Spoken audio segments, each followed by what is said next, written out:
Thankfully, no, the audio wasn't on yet. They missed that entire conversation, thankfully. Although everyone's going to ask now, so come up with something creative. Oh. Are we live? We're supposed to be live now. Hello, everyone. How's it going? And welcome to the Patreon-only portion of the Odin Makes Monday live stream. Hello, I'm Odin. Hi, I'm Felicia. And we're here today to pretend like we're going to work on the Proton Pack, but mostly talk about other random things. As usual. As usual. Hey, it looks like we made progress last week. We made progress last week. We'll probably make some progress this week, but I never ground the edges like I said I might, so, you know, I don't really want to do that on the microphone and on camera. I don't want to spit that much dust at you. So I have to figure out what we're doing today. Yeah. In all reality, I've been thinking about the texture in general a lot since the sugar comment. Sure. Because the thought of using sugar bothers me. Because ants. Understandable. But I was thinking not gravel, sand's probably too gritty. Yeah, but if the way they cast aluminum is typically in sand, so it would be a correct texture. It wouldn't be far off. Wouldn't be far off. But I just am thinking about that cast aluminum texture in general, that really adding to it, and then like how much sanding versus texturing, and I don't know, because you want to get rid of the lines, but you also want to add. So if you're going to add it to it's been molded. Yeah. I don't know, just overthinking things. No. You guys relate? Do any of you at all ever relate to overthinking a project? None of us ever do that. We see and hear you. Thank you, James.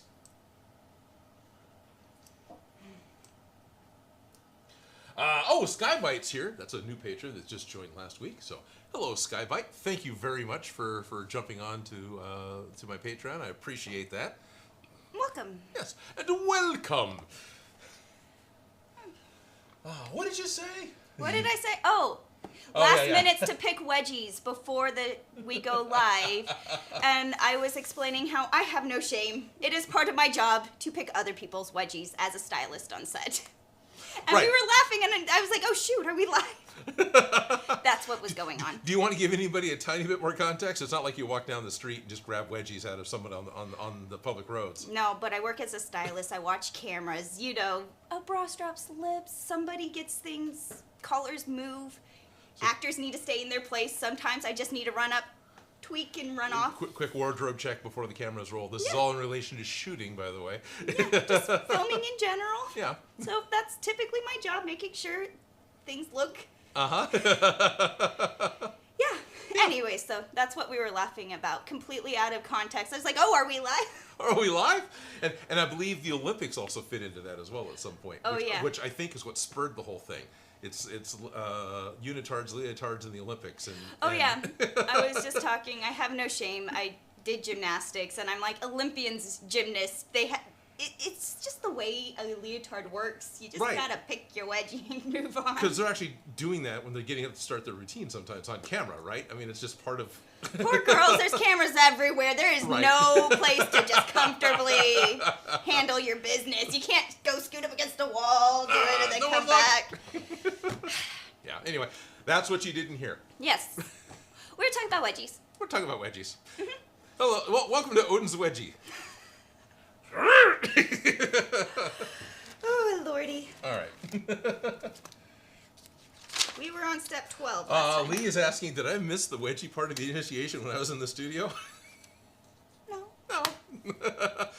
But Lee, when the weather is nice, oh, by the way, everyone, it's raining in California!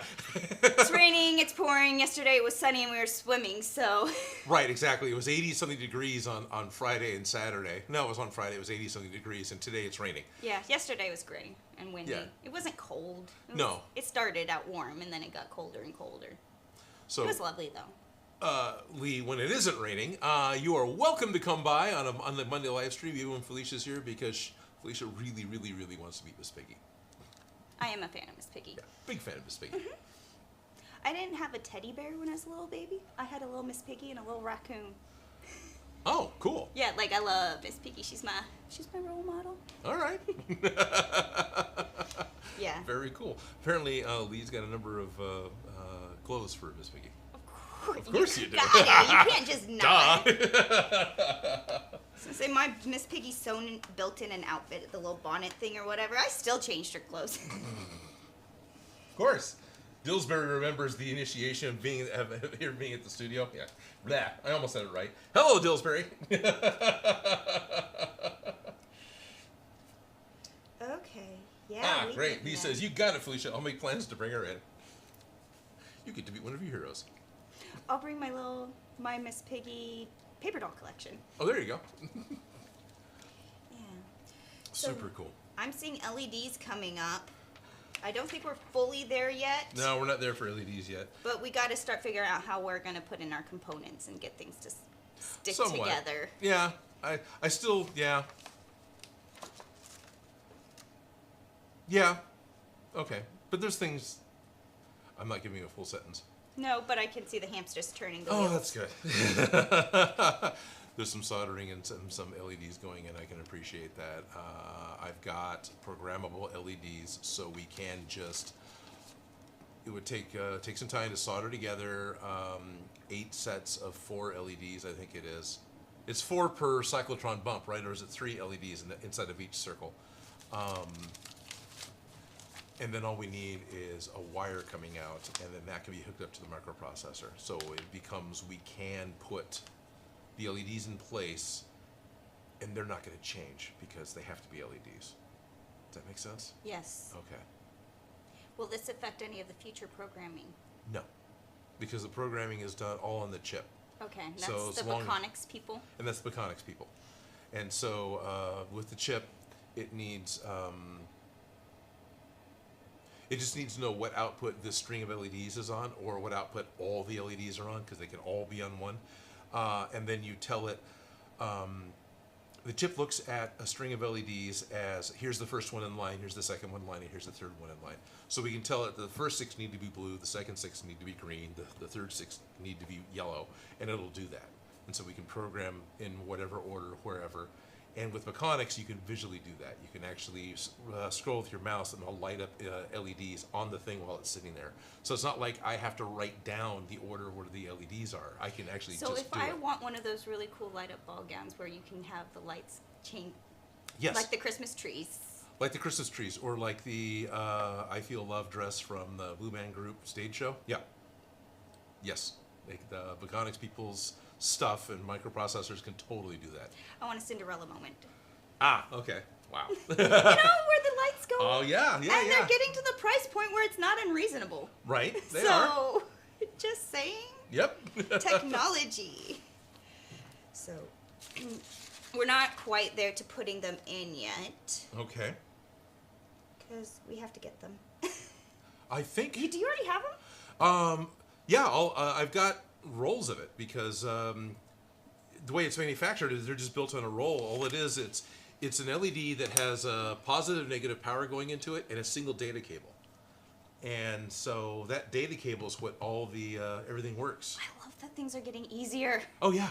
So love that things are getting easier. That's totally Baconics' MO is things are getting easier. It's all everything's off the shelf. Nothing is.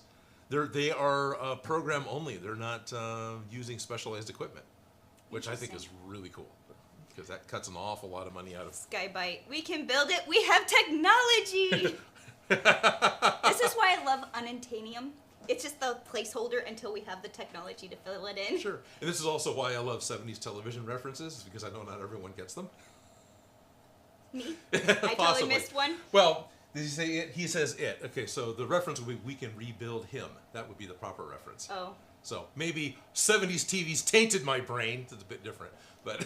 I was going Bob the Builder. Can we build it? Yes, we can. Nice. Lee Major's $6 Million Man. We can rebuild him. We have the technology. Over my head. It's fine. I have not even seen any of those, so. You've missed very little. Okay. Was the show fun? Yes, at the time. It would be slow and ridiculous now. Right? So many, like, even old cartoons are not, like, fast-paced enough. Like, Right. Sesame Street, like, just set me up to, like, we're already counting numbers and jump into letters here. Right. Well, Sesame Street's doing algebra.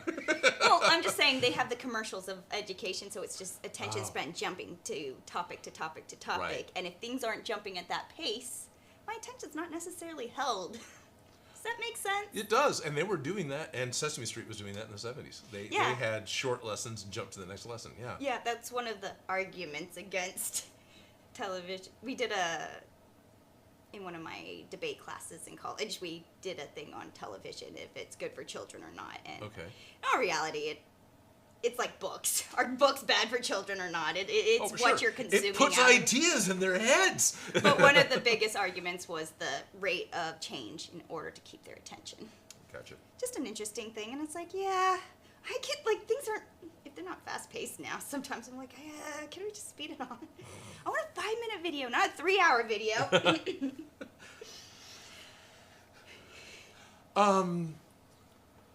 Yes, no. I can, so I was working on video over the weekend. I was actually working and editing and working on a video project over the weekend that took some time to do. So I had some of like Adam Savage's live streams, his stream of consciousness things, where I didn't have to watch it. Yeah. So, but that's... I consume differently. Yeah, There's when I'm sitting down and YouTubing, I will sit and I only want 5-10 minutes because I want to fit in as many videos as I can. Right. When I'm researching and stuff. But when I'm sitting there and I have it on while I'm hemming or while I'm working on a project, I want like hour-long lectures. I want live streams where people are talking for, where they're having a conversation in the background so I can tune in and out. Yeah.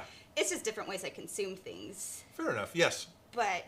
No, we've had this discussion before. My brain's just finally realizing, oh yeah, we've talked about this more than once. Yeah, and appointment TV too. Appointment TV is the best. Okay. Oh, right on.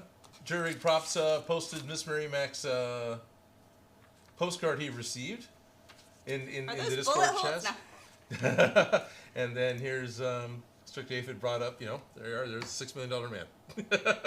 Can fix him. They have the technology. They have the technology. Now I know the reference. Yep. Oh, excuse me. Skybite posted that. Whoa! I'm giving the wrong credit. Wrong credit there. Yep. Ooh, I'm telling. But what's awesome is Skybite found an image of the actor at the time not wearing the red tracksuit that he's wears in the opening credits. Oh. But still, that's obviously the 70s with the zipper down that low and no shirt. He's just missing the medallion, right? Honestly, I feel like he could wear that today. Yeah. What's old is always new again. Yes, that's true. I think I wore that tracksuit in high school. Except for it said juice. No. It said juice across there. Juicy.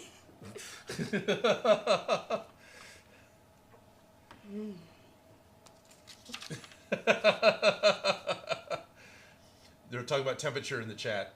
Jerry Prop says it's actually very warm here in Ireland because I mentioned it was 80 in California.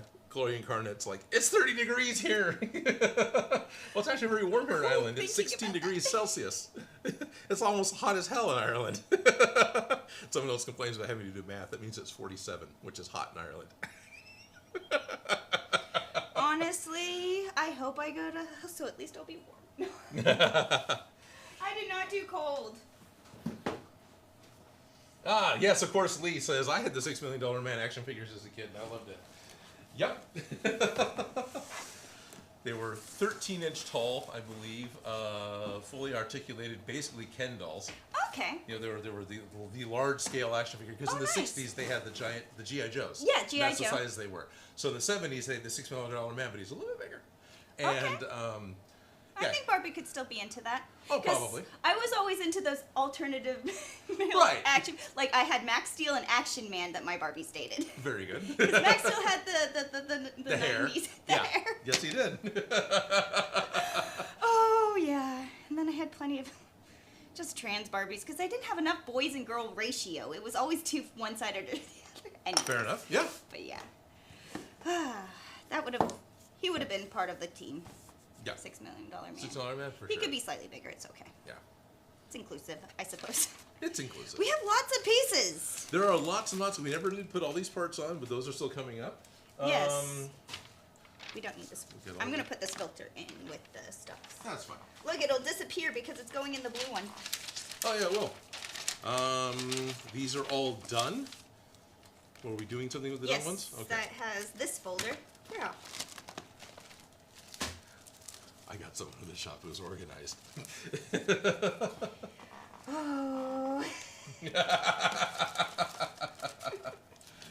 No pressure. No pressure. No, Okay, I'm just there's lots of pressure. laughing.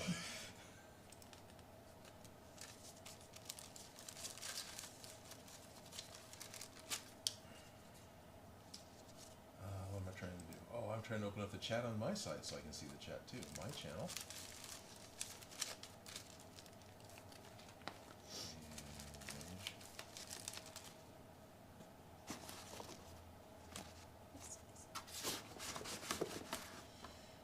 Okay, there are so many bits and pieces. There are so many bits and pieces. These ones on top I don't want to lose or I'm get. still repeating everything my co-host says. Sorry about that, guys.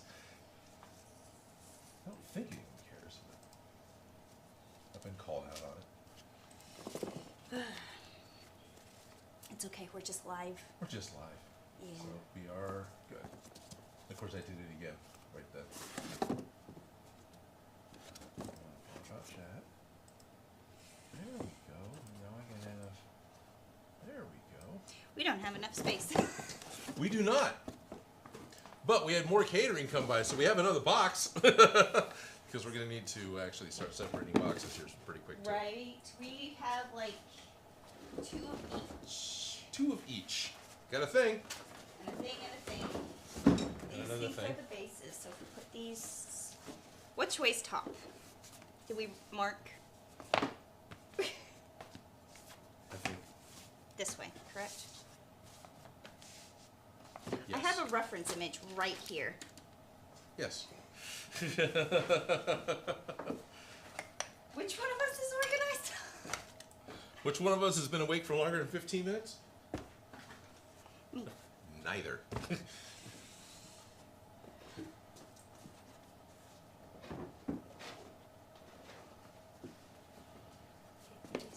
These pieces here. Need some brain elevators.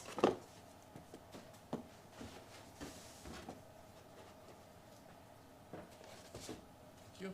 This is the one where I still don't remember where it goes. Can I see it? Oh, it goes on top. It goes here. Okay. Still, why is it? Right, because the ladder needs to go here that doesn't exist. And there's a round thing that goes on top of the ladder. Okay, so this all gets built up still. All right.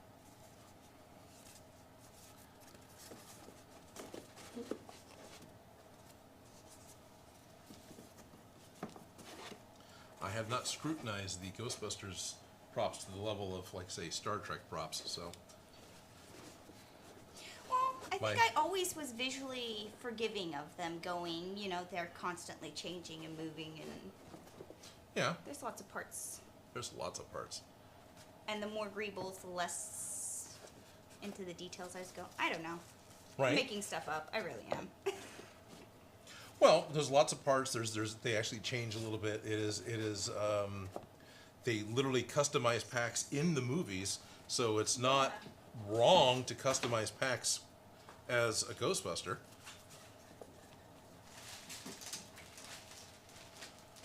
There's all that. So We still have pieces, so it means we're not finished yet. yeah, we still have pieces. We still have pieces we need to cut out. Like there's the ladder pieces that go on here. So yeah, we can 3. Okay. Handing you all of these bits and bobs. Thank you. I'll put those down Are these here. pieces, or were these just extra for you to do cutting with? These were just extras from the side. I don't think I need these. Okay. They will fit there You are obsessed with that tab. It's bothering you, isn't it? quite a bit. This tab either needs something to go in there or needs to get the hell off the Cyclotron. It has something going in there. That's why I saved those. Yes, it really does. As a person who's built a lot of plastic models in the past, that is a nub, and nubs come off.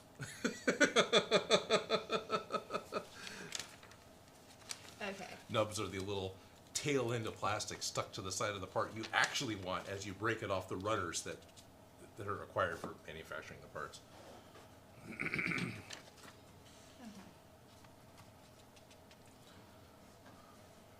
So you were gonna have to dig out that Alice pack soon, huh? Yeah, they're up. They're up there on the shelf. Yeah. But they are around. That still seems like a task and a half, and they can't see. No, you totally can't see it right now. That's for sure.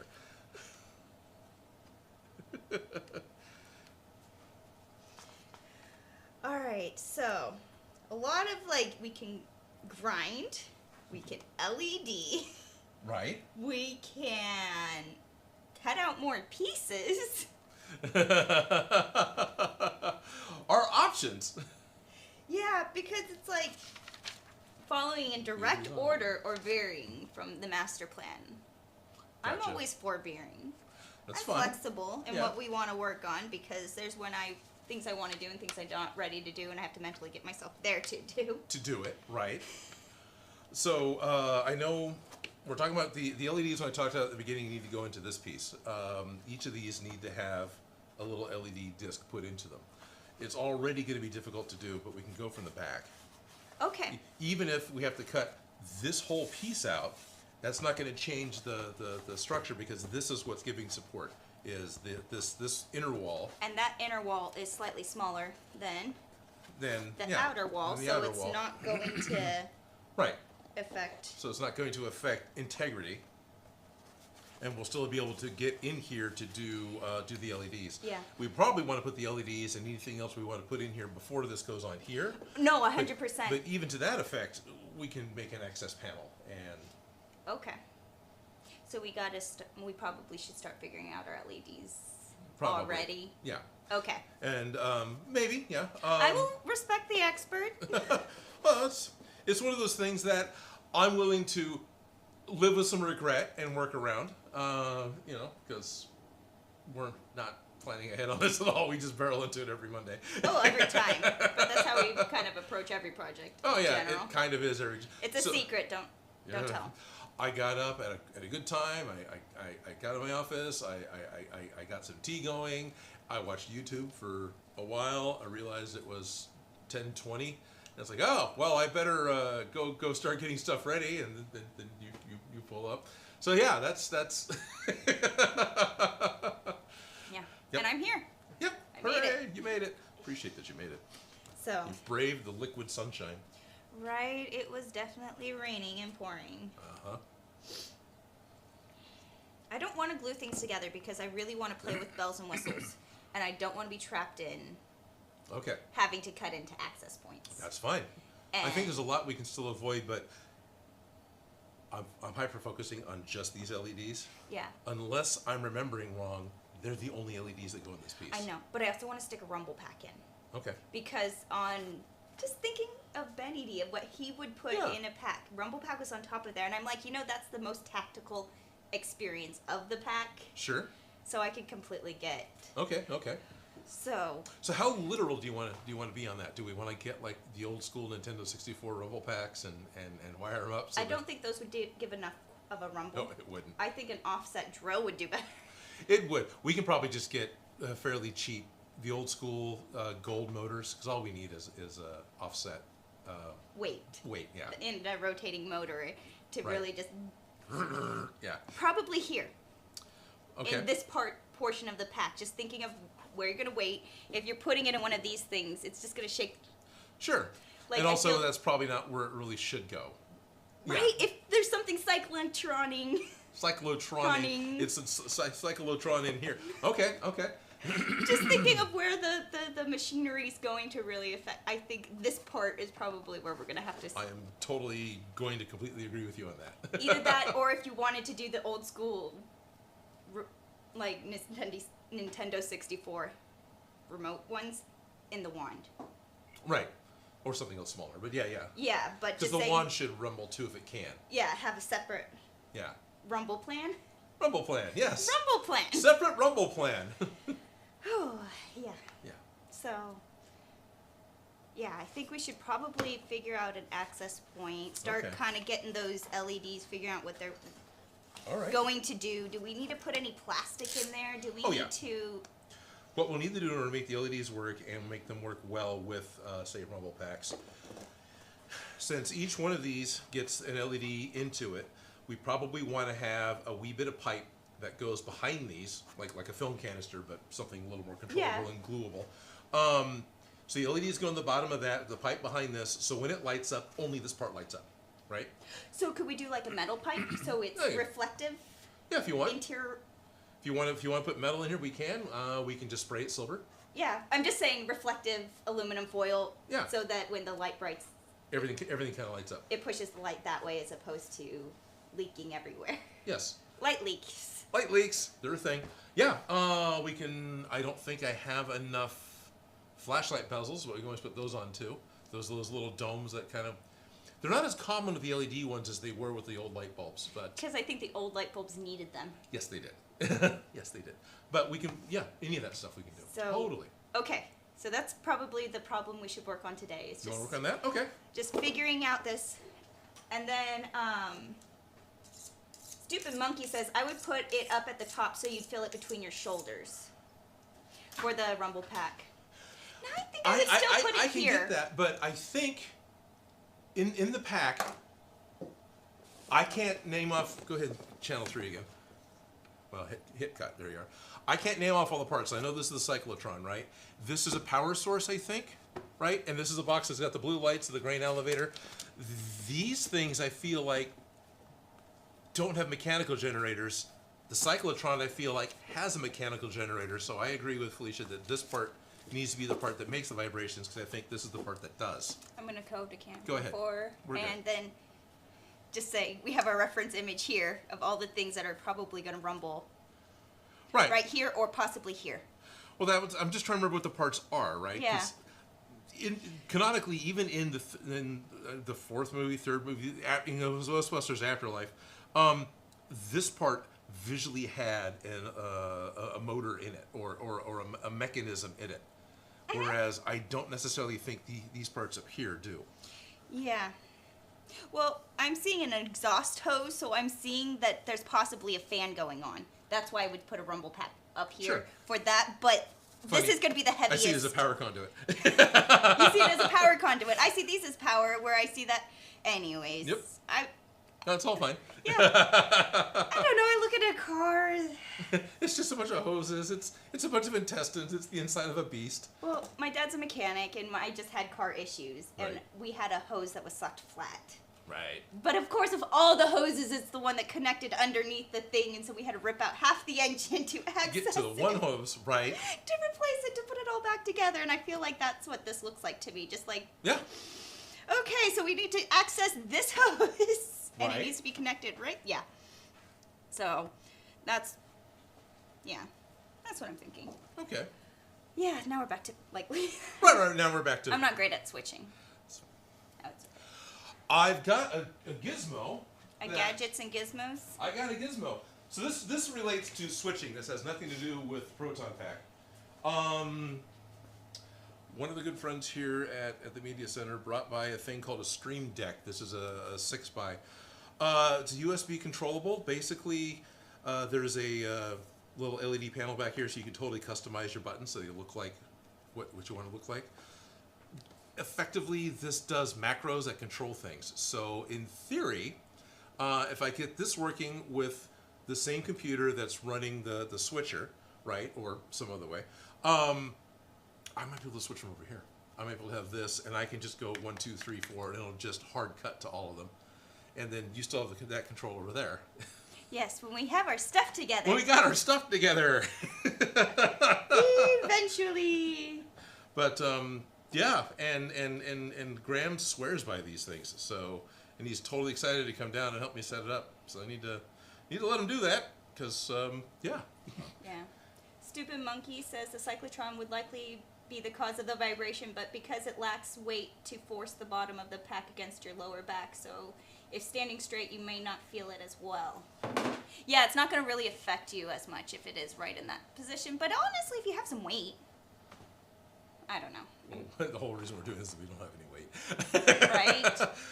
Which isn't why we're doing it. We're doing it because I just happen to have this huge Achilles heel for working with foam.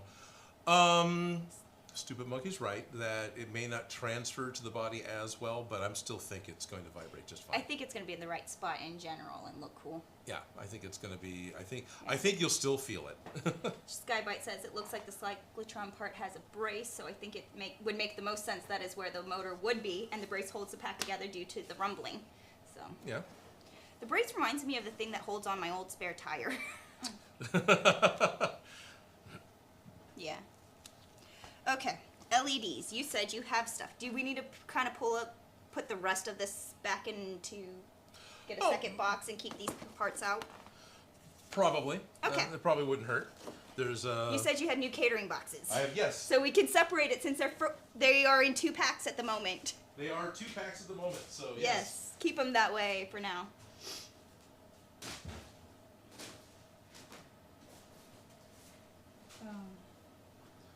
I still think that as much as we like to put duct tape over everything, I think I need to paint the outside of the box. In order to really fully... in order to greek the box. No greeking, I'm sorry. Free advertisement, not on purpose. Not on purpose. That's okay, now I want a ham sandwich. I'll get the grain We're elevator. going to want that part. Yeah. Yeah, there's that. Now everything's gonna explode. Well, the grains are. How can we elevate the grains if we don't have a grain elevator? Alrighty, so we have 1 box. And the second box. The one thing we want to do is make sure this always remains flat. Yes. Otherwise, flattening of it. Otherwise, we'll have to reflatten it, yeah. So if it's always in a flat state, it's just going to be I'm gonna less keep effort. all of these strippy things together in one of the boxes, Oh, all that's the fine. extra pieces, That's fine. because I Totally, don't one think box it's can like have all the, main parts. Yeah. Yeah. because we haven't really been like, this is my pack, this is your pack. We're just making a pair of packs, and however the parts go together, they go together. Yeah. There's no distinguishing features between them as of now.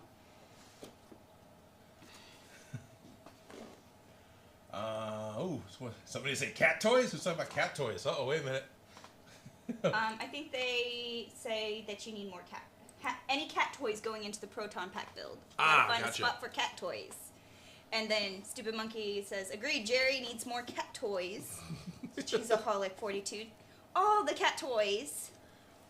Well, if we get the cat toys going around in circles, sure. then that's a rumble pack.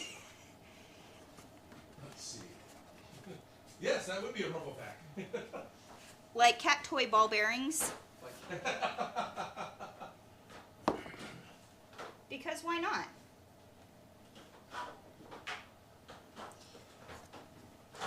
Is that the LED box? No. I can get... No, the LEDs are actually over in the toolkit. Okay. Behind the camera. No! Cat toys. Have a few. All the cat toys! I forgot that I had them in bags, so it's not going to be nearly as messy as it could have been. Oh, dang it. Well, I was thinking that as I was walking over here. It's like, do I really Want to make a mess? want to have to pick all these up? Kind of. Yep, all the cat toys. All the cat toys. Only lost a couple over here. Yep.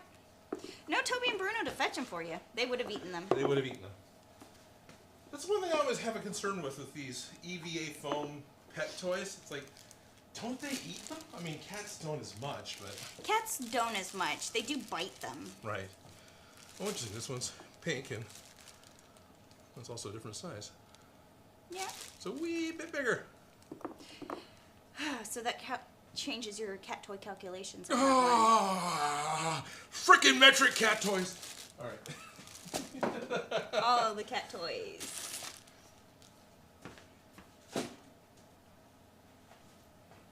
Skybite says, so this is related to the weathering discussion earlier in the stream. Would salt work? Salt doesn't attract bugs and can be bought in a different grain size. Salt dissolves in liquids, so you have to be careful of any future moisture, as the same as sugar, in my opinion, with salt. Pretty much. Also, I even wondered the sugar, because sugar in any kind of paint and salt and paint, wouldn't they? It's encapsulated, but I still wouldn't feel it dissolve when you're mixing it in? Actually, I used to make sugar scrubs, and if you use oil, sugar doesn't dissolve in the oils. It dissolves in the water, but it won't dissolve in the oils. Okay. And salt will give you a coarser sugar scrub. A coarser scrub. Coarser scrub, right? Than a sugar scrub. It would be a gentle, because it's the smaller grains. So if you're going for texture, I think the sugar would be more on what we're going to, or a finer grain ground up salt. Okay. Ultimately, I feel like craft stores have this stuff, just fine powders that you can mix into paints that doesn't have to be edible or water soluble. Yeah, that's all we gotta do is add some grit of something. Worst case, we can go to, say, Harbor Freight Tools, the discount tools store, and buy some sandblasting grit, which is also going to be finer grain than sand or salt, and it won't dissolve. And but won't it'll have that sand cast aluminum look. Yes, it should. It should have. I mean, I'm totally down for doing a test on that first, but yeah, it absolutely should do that, and it won't dissolve, and we can even just mix it in. I would still like to, when it comes time to seal these, use Creature Cast, because it's a great project to use Creature Cast on. We would probably have to do Creature Cast first. Then texturize it. Well, we can do a couple base coats of Creature Cast because you want to spray it on. Yeah. But when it comes to the grit, we can sponge it on. I would think. Maybe that's something else we need to test, because I don't really. The spray gun that I have isn't going to be able to handle spraying grit through it. Yeah, no, I wouldn't try and do it that way. Yeah. They exist. It's not like you can't do that. I just don't think my tool can do that. No, I know. Well, things to think about. How are we going to do this? Because then sometimes it's like, well, can I do like a spackle over the top, like frosting? Just give it that. Yeah, actually, we probably want to do that first to eliminate as many of the bigger scenes as we can. Want to keep the ones we want to keep. These ones we want to emphasize right here. These slits. Yeah, these things, which even then, I'm looking at these thinking these still aren't as big as they should be. No, but can we heat them and increase them? That's, yeah, we can. Absolutely, we can do that. Probably what we should do now, or should that be later on? No, we can probably do that sooner than later. I don't know. No, it's a great. I know order of operations matter, but are we on to that step yet? I don't think that step's. I don't think that step is something we need to overthink. I think we can totally just handle it. Let's handle that one. Yay! Can cross it off the list, even though it's not on the list. It's not on the list, right? I'll write it down so I can cross it off. I need a sense of accomplishment. And the whole internet starts screaming at me. No, don't do that.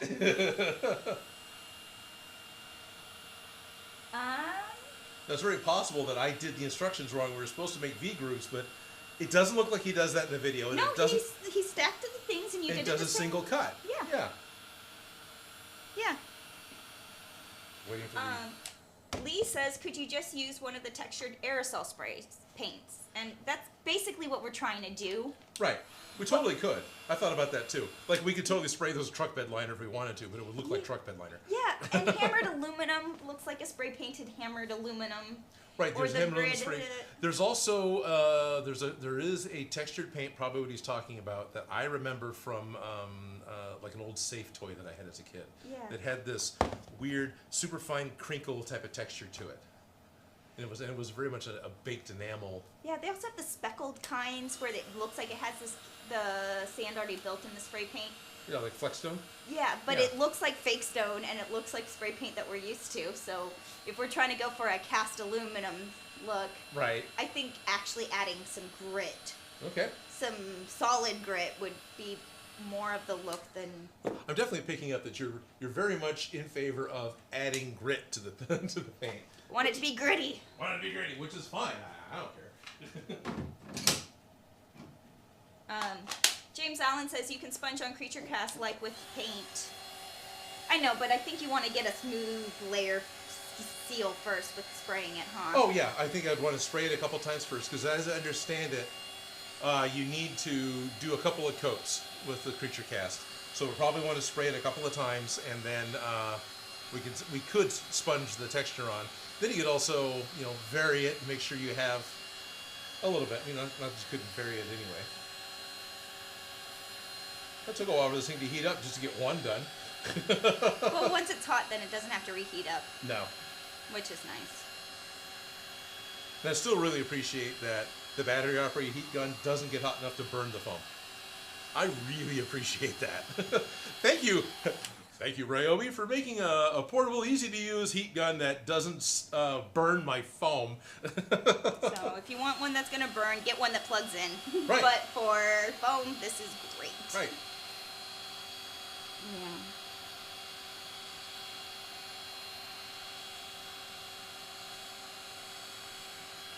Steve D says, had a great first con of the year this weekend. Need some inspiration for a foam build for November. Oh, okay. Well, what did you see and want to do? I feel like Right. a con is like the place to get inspired. Right? You Right. know, the cool costumes, what everyone else is doing, how What's they coming did up? it. Yeah. What's everybody talking about?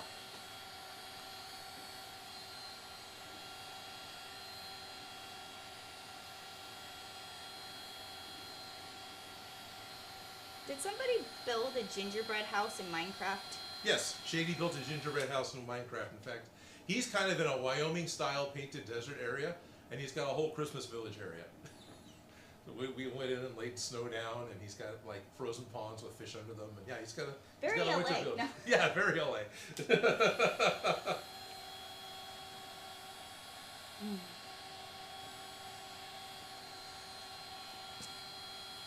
Okay, so I think we probably should get going on sanding too. Okay. Because I think those are really like, at this point we have it all in pieces that we are going to paint, and we can individually paint the pieces to glue it Right. together, or do we want to glue it together and then paint it as if it's one piece and try and get into all the bits and pieces? I think we probably want to paint the pieces individually, not just for putting the greebles and electronics in it, but this as a unique piece is going to be easier to weather and paint separate from everything else. Yeah. I don't think that's as important with the packs. They could easily be done all as one, but just as easily in two different contexts. My gut is keep them separate. Okay. Because that's still my gut at the moment too, because we are adding our bells and whistles still. Right. Trying to add texture, trying to paint everything and get it kind of looking right, so yeah, I think we should probably make sure that all these pieces are finished and ready to go together. Yep. That is making night and day difference. Oh yeah. Oh, I hid cat toys in here. I know. I was trying to walk away from the mic and not just run the high-pitched whine under the microphone, but yeah. It's not that bad. I say Not that. too I'm not bad. the person listening at the Right, moment. right. Yeah, I'm not at home listening to it, so it doesn't bother me. Right now, yeah. Did I hit the right button? Nope. You did not hit the right one. What were you trying to hit? I think the first one just with the camera up. The second one, there it goes. Now I can see it. Okay. Do you want me to push camera 2 and cut? Yeah, if you would. 2 and cut. So what I'm doing is, this is where we started with. This actually has the, that's totally in focus, isn't it? Should be out here. Is that in focus? That looks like it's in focus. So this is as cut according to the instructions, where it's just cut into the foam down to the credit card line, and this side has been a heat gun's been applied to it, making them open up more. So yeah, I think this is the look we want. So, I was just gonna comparison directly on top. This versus that. Right. Both straight lines. Both straight lines, both the same lines, both the same piece, all made at the same time with either Fozzie the Frog or Kermit the Bear right here. Yeah, And, but this spot right here where they're meeting, there's a box. So, that ugly spot right there that everyone, you know. right.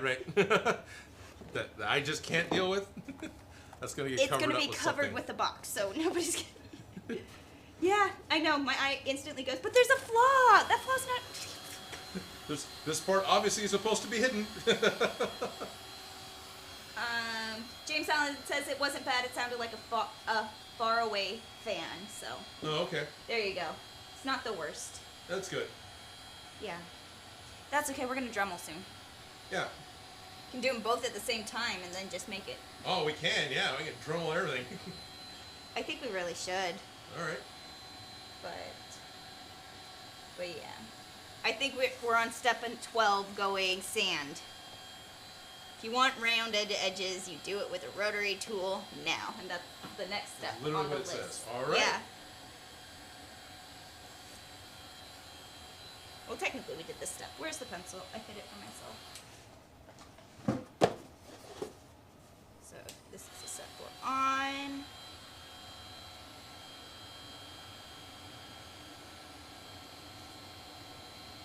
we already punched the holes. And then the LED lights. Oh, guess what time it is? There's a train! There's a train. I thought I heard another noise. It's noon. It's noon. Okay. So it's time to go live. All right. What happened? I don't heard it. For those of you who don't know, the circuit panel for most of the buildings right here in my shop. And I thought I heard one of the circuit breakers pop. But I don't see it, so I'm not too worried about it. That's okay. They'll let us know. They'll let us know. Yeah, they'll come back and let us know. Dan Shunky says it's time to go live. It's time to go live. Live. Y'all feel alive? Public. We're going public. We're going public. It's time to go public. Ghostbusters and live streams. Done. And save. So are we live? Yes, I just clicked over to live, and so we already grabbed a couple of new viewers right off the bat, which is pretty cool. So thank you all very much for everyone who tuned in early for the Patron stream. I really do appreciate that. I really like the fact that we get a moment to talk to just you guys, and it's a lot easier to see what all of your comments are, and it's easier for you guys to talk to each other in a public forum, because that's fun, right? It's public anyway after the fact. Yes. But now it's noon. And so everyone's here. Welcome. Welcome, everyone. It is the Odin Makes Monday live stream, and today we are continuing our Proton Pack builds. Yeah, we finally figured out what our plan for the day was. Yes, that's what took a little while. We talked about $6 Million Man and 70s TV. We talked about different ways of painting texture onto the packs in general, not just the. So people who have Cyclotron. textured foam into cast aluminum, do you guys have any experience? Any pointers? Any just don't do that? Don't do that. Any opinions whatsoever? You know. Yeah, was open it to- last week or 2 weeks ago that person talked about adding sugar? Sure, last week. It was just because last I was week. thinking about it, going, I like the idea, but I hate the ants. Yeah, I like the idea, but I hate the danger of the ants. So I was suggesting using maybe abrasive medium from a sandblasting tool. Yeah, some kind of sand. Yeah. To give a sand texture. Right, because you can. Also, I believe you can get different grades of the medium, so it doesn't have to be coarse play sanding. It doesn't have to be, yeah. Yeah. So, anyways, we got a lot of sanding to do. Like how I And then- segued there. And then we'll be adding paint with sand in it, which is just another version of sanding. Oh, and of course you missed out on cat toys. Well, you didn't miss out because they are now here too. But thank you, Jerry Protz, for sending me a whole bunch of cat toys. Oh, a long time ago. And it's nice that yeah, got a box full I could dump into the packs. Yeah. But for those of you who are watching the playback and have seen all that as well, what are we talking about, Felicia? The whole Patreon only thing. What? And now we're public. I mean, if you're watching this in the future, it's all the same stream. Yes, but Patreon members have access to the first 45 minutes Yeah. of exclusive, so it's not so crazy in the chat, and we actually get a chance to interact. Not so Not so. intimidatingly. I don't know what the right word is. We're live. She's actually doing a really good job for me not giving her any warning about, hey, throw out a sales pitch. You did. The first 45 minutes of the live stream, when you're watching it live, is a unlisted video. It's an unlisted stream posted exclusively for members of my Patreon and members of my Discord. So if you want to get in on that extra early spot, if you want to be able to have your voice heard and your voice recorded as part of the live stream, then please check out patreon.com/Odin Makes. There's different levels. All you need is, well, any level. All levels of patrons get access to early live streams. The Discord level can also get in on the Among Us streams that happen on Friday. Thank you, Skybite, for jumping in last week. Oh, Discord, So- did they just get a new channel this Yes, morning? That and- was exciting. Yes, they did. Discord 3D.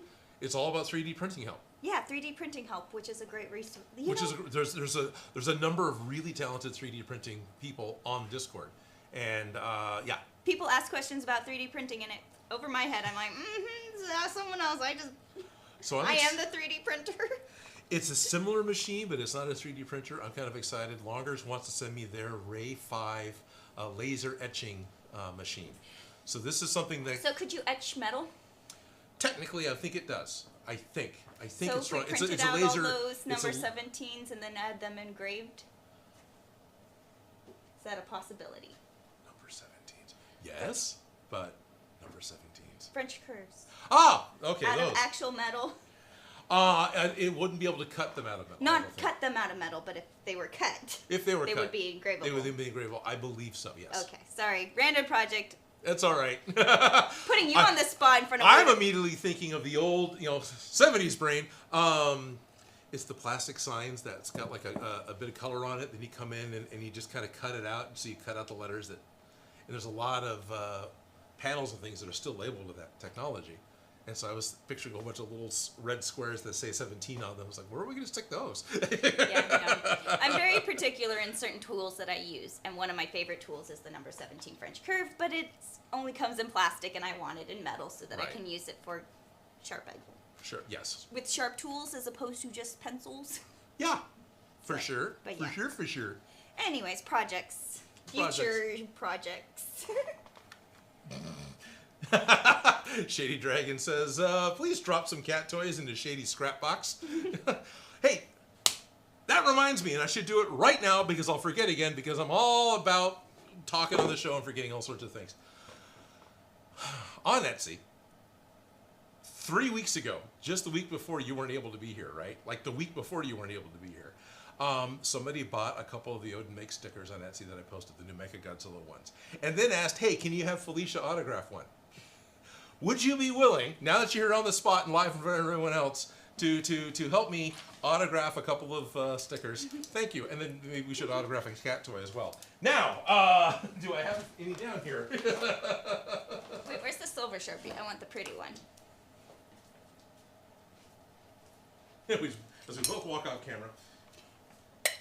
Anyways. Troy Shamblin? Wow, do I Totally have...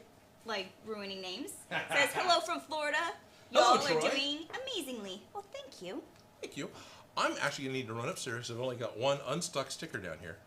Which I think he only wanted one sign, so maybe we're okay. If anything, you can grab it after the stream. Okay.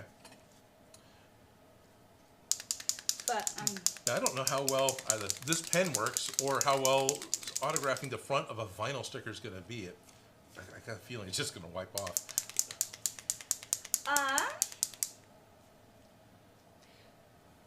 Bryce New says, hey Odin and Felicia, I cannot wait to see this finish, but I'm having so much fun watching this come together. It's going to be a bit, but it's coming together, that's for sure. Right. And then we got, it's Sergey. I'm sorry I'm screwing up your name, but love from India. Hello to India, Sergey. And Game Troll says, hey Odin, have you ever forged Gamaras? I've totally forged documents, constantly. Gamaras or any weapons from Warhammer? I would love to see you make an Org Scimitar. Scimitar? Okay, I'm misreading that. There but it is. You have not done Galamars Warhammer. or any weapons from Warhammer. Oh, Yeah. okay. An Ogre Scimitar. Gotcha. Scimitar. I actually don't know the character Galamars. No, I don't think I've done anything Warhammer. No, you haven't done Warhammer yet. No. Okay. Not that I'm against it. I used to play Warhammer a lot. Yeah. I started playing Warhammer when the only rule book was Rogue Trader. So that was the 80s. So you're not up, keeping up with those Warhammer? I'm not keeping up with the Warhammer guys. No, I was playing when there were rules about how to... It's just a huge Not gonna doll, work. so it doesn't, yeah. Okay. When they actually had rules on how to scratch build and kit bash your vehicles and then how to assign power, movement, and hit points to them. At this point, it's buy this model on this base and it has these stats. It's almost more of a I mean, it was always a toy game, right? Like it or not, Warhammer 40K is playing with toys with rules with your friends. But I always thought of it as kind of fancy chess. yeah, that could work too. Totally. It's almost a nicer way to think about it. Yeah. So, not opposed to it, but No, not opposed to it. haven't been in that brain mode for a while. No. And it's not a bad one because Evil Ted apparently either got into 40K or got into the look of it because the art and the look I do like. And so Ted's been doing a lot of Warhammer helmet builds recently. Sorry. I like the miniatures. I think it's cute. Troy Shamblin says, I said it right. Woo! One win. One win. No. You can see it. Black Raging Art says, metal French curds, OMG, someone needs to make that happen. I'm trying to. Right. It's something I want so bad that it's just like, I might as well just get the machine in the shape I want. Anyways. Or just figure out how to get, what's the minimum required to get these manufactured and just. Yes, I totally would. Yeah. Waynard says, Pico. Pico!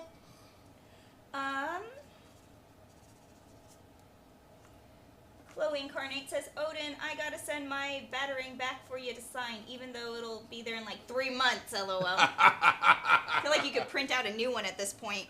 Probably.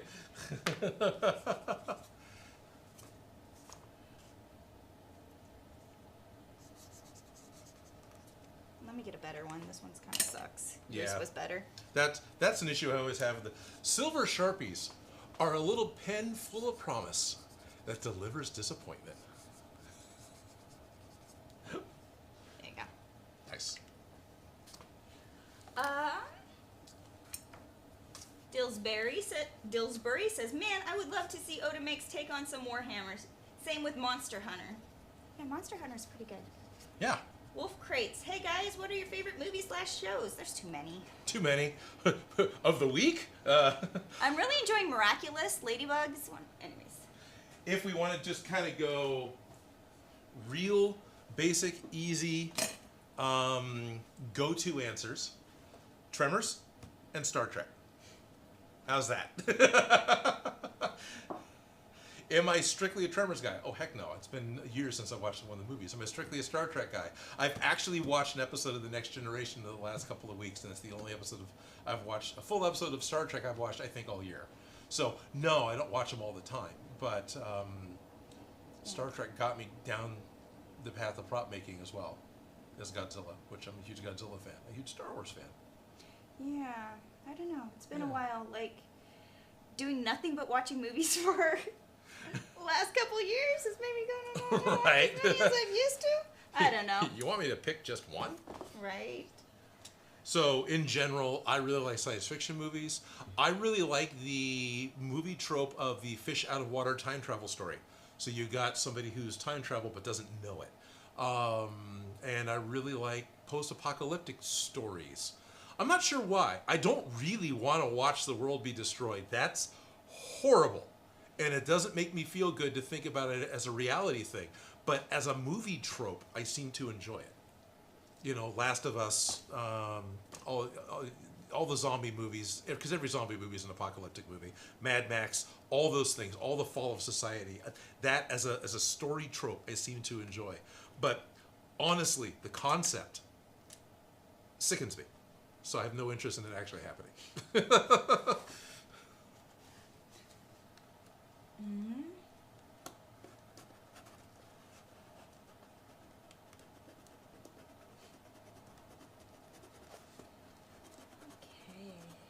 What are you doing right now? I'm slicing out the backside of the cyclotron, which will give us access for putting the lights in, and double the thickness available for putting in rumble packs, ice packs, soda dispensers, potpourri things. What else can we put in here? Hamster wheels. Cat toys. Yeah, cat toys. Bingo ball dispensers. Sprinkles, chocolate. Pachinko machines. Snacks for later. Snacks for later. I like packing snacks. Yep. So. Yep. No. And it's still structure and support because these circles aren't directly on top of each other. Right. Well, even if they were, that would be okay too. But I'd be nervous if they were, but yeah, I get what you're saying. no, well, like with Lego, right? It would just be, but that's still. I mean, that does, but the walls are fine. Yeah. But, Okay. but this always did. But we so. were also planning on putting tubes if we needed to. Yeah, if we put a tube, so And we lights make go it. here. If we just cut a wee bit of pipe, it's a tube. Look at that dust. Well, in all honesty, there's a 12-inch sander here that No, I spits know. right that direction. This is nothing but dust here. Yeah, I was just like, dang, like I There's didn't. paper and towels there's- if you want yeah, it. That is. We We don't need sand. We could just use the. Maybe it would at least make the paint thicker. There This you is go. Yeah. This is pretty much the right size. I mean, I this. think they were planned according to those measurements. Yeah. Well, this is the Schedule 200, the thin-walled 1-inch PVC pipe, and that is exactly what it needs to be. So if we were to Cut that into the pieces. cut this into short tubes, spray paint the inside silver, and then maybe even glue some foam on the outside. Spray paint it? Could we just tape it? No, we can just leave it white. No, I know, but if we wanted to reflect, If you want to, yeah. You can put that in there. That's actually a Mylar tape. I don't think that actually has much stick, but well, it could just be taped on the inside. it would work, so it wouldn't be going anywhere, yeah. Yeah. I just was shiny reflective. Sure, you want shiny reflective? Pop the lights out so it like shows up. Make a little tiny infinity mirror in there. But no. But you had mentioned using the flashlight heads. Right. The little cones that little are cones shiny. that are shiny like that, absolutely. This is Mylar tape. It doesn't stick, but it's cool. Yeah, it doesn't stick very well. I can't remember where I got this. I think Dad had this. Because I've used the aluminum pipe tape. It's got some stick to it, I guess. But it's actually Mylar tape. We need scissors to Yeah, I make this realized work you have well. that over here. Like, outside, you could kind of look at the sun with this, because it's that level of translucent. Yeah, you can see can't through see it. through it, but you can see lights through it. Well, I can see through it if I hold it up to the light. Right, there you go. Yeah. So, like, outside in the sun, you wouldn't be able to walk around with it on, but I think outside you could go out and look at the sun. Yeah, but Don't just go a out and little. look at the sun, guys. Use the right stuff. Perfect! Perfect! Perfect! Of course, it's full of dust, so it's not gonna... It's not gonna stick to nothing, but. Yeah, it's a... But Yeah. enough to be annoying. That's awesome. The two ends caught, so all I was doing was chasing the slack around. It was unpeeling as I was sticking it down. Yeah, that was great. That made me happy. So yeah, like that. Yeah. It's imperfect, but it doesn't matter. All it's supposed to do is push the light, Yeah, all it's supposed to do is light up more. bounce light. Yep. So silver will bounce light. White will. Reflect the most light. It's kind of like the difference between having diffusing A on your white light bounce or a. or Yeah. a silver bounce. Yep. Yeah. Of all people, she knows. Here I am trying to mansplain it to her. That's okay. Sorry. They don't know. Okay. I'm okay. Like, I understand lighting. That's why I'm like, well, I'm kind of leaning towards the reflective over the white because white is just going to be Okay. bright, where the reflective's going to be more, in my Yeah. opinion, colorful. Totally. I don't know. I still need to set one more set of the cuts. Yes, and then we need to sand. And do you have multiple sanders so we could just? Basically yes. I've got the one. Yeah, I've got. There's that one right there. I have 3 different rotary tools. There's the battery operated one that makes the least amount of noise. There's the plug-in one that plugs into the wall. That's my oldest one that does an okay amount of noise. And then there's the other one that I got that's battery operated that makes a truckload of noise. So we can use the 2 that are quiet. Shady Dragon gave you another $1.99 scrap box Scrap box fund. Sorry, I cannot Right. speak. We're only live, so thank you, Another, Shady. another one. Huh? So oh yeah, yes. Cat toys and scrap box funded. Thank you, Shady.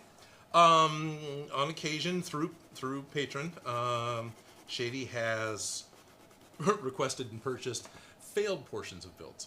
It's like that piece you built that didn't work. I want those. So now he's asking us for cat toys. Yeah. Bits and pieces, bits and bobs. I totally can appreciate that. I love scraps. Alan Adams says, greeting and salutations to you too. Just woke up. Don't forget my autograph stickers for Oklahoma. It's Right. looking like I'll be able to be there. Oh, that's good. That's good. Hopefully He's the good guy for who a drew couple. those? Yes, Alan is the guy that drew the new. Hey, punch up number 2. Number 2. That drew the Odin Makes, yeah. And then last week I think I also showed off the Gundam, I think, didn't I? But this is actual legit merch from my Teespring store, where took a separate put them on the back. So yeah, I love it. This is actually. So if you act now, right now, and you order, you'll get one of these fantastic ceramic Odin Makes Mechagodzilla mugs. Those will be delivered directly to your door from Teespring. All you got to do is check out teespring.com/OdinMakes or whatever the heck the URL is. It's below, right? I believe it's below. I think it is. I think there are links around this video, yes. But this is a legit, ceramic printed coffee mug. This just showed up. There's also T-shirts of this design. And hoodies? And a hoodie. Sweet. I like hoodies. And I haven't sat down long enough to do the Gundam, but I think the Gundam will get that treatment as well. Gundam stickers have been ordered. Nice. Yeah, so trying. So next thing we need to order, I think we just traded. Yeah, that's what I was wondering. I'm like, wait. Yes. I think the next thing we need to work on how to order is how to get some number 17 French curves manufactured just as a short run. And Right? It's such a silly tool, but it doesn't exist and I want it. Right. And the tooling to do that is going to be way expensive because the best way to do it, okay, we can try to get them laser cut, but they're not going to be, you took it. I took it back, didn't I? You took it back. So you don't have one anymore. No, you took it away from me. No, it's fine. It's yours. Take your tool home. Right. Yes, and I know where it is, and okay. So the number 17 French curves, there's a whole set of French curves, and number 17 happens to be your favorite. Yeah. Because it's human scale for armholes, necklines, and general shapes and curves. It's like the right, you can really finesse it, and it's a good scale about hand size to get bigger to tighter curves. And then there's one that's similar that's more of a hip curve, so it's a bigger size curve. Like there's two specifically I like, but if I only had to pick one, I always choose the number 17. Right. Mm-hmm. But being able to label it or name it right. is half the battle in finding it. So I was able to name it and find it in plastic, and I really like the one that's slightly purple plastic because it makes it so much easier to see when you're patterning on white paper in general. But I want it out of metal so I can use it for cutting with a knife. And from experience, even just finding the slightly purple one's hard. Really? Almost all the ones on Amazon are just purely clear or ever so slightly tinted clear. Yes, they need to be ever so slightly tinted purple. Purple, yeah, they're not. They're like dirty tinted. Oh. They're like barely smoked. Really? Yeah. I was like, come on, guys. Okay. I'm so particular, but also on my measuring tapes, I need it to start at one at both ends and have a grommet that goes all the way through. I need that whole, just little things that make my job easier. Are you wearing one of those? No, I'm not. It doesn't start at one at both ends. Oh, okay. But it does have the full-on grommet. Right. It needs the grommet. The one that starts at both ends, I gave you right here. This one. This is the one I like. Right. It starts at one at this end, and it starts at one at this end, and it has the grommets. The only thing I can complain about this is it's the cheap grommets that have the little parts that stick out, so it catches, it snags. It can snag fabric. Yeah. It can snag fabric, and when you're working with delicate fabrics, that's annoying, but weird things I get stuck on. It's okay. I feel like all people you guys might understand. Right. When the right tools work, you like them. Okay, let's see.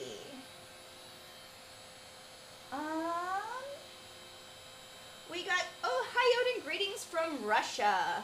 Ah, hello Russia. I do not know how to pronounce any of those letters, otherwise I would attempt. Acrylic letters? Yeah, no. Yeah, but. Oh, yeah, no. Privet? I believe it says hi. Yeah, it's Thomas. No, I don't know. And then Schultz Division says, hey everyone, hope you're doing good. And then we got Arnave. Sweet. Hello, Schultz Division. Sorry, killing your name, but he says hi. And Groot Grusin says, good evening, Odin and Felicia. How are you today? Hello, Groot. Doing well. And Schultz Division says, and Felicia, hey. I guess I missed you saying hi to Odin too. But hey, Schultz Division. One of our live stream fans, true live stream fans, every live stream, Schultz is there, and he's always commenting. I mean, the Among Us streams are a lot of fun, and it's a lot of fun to do with the patrons. We don't get a lot of viewers on it, but Schultz is always there.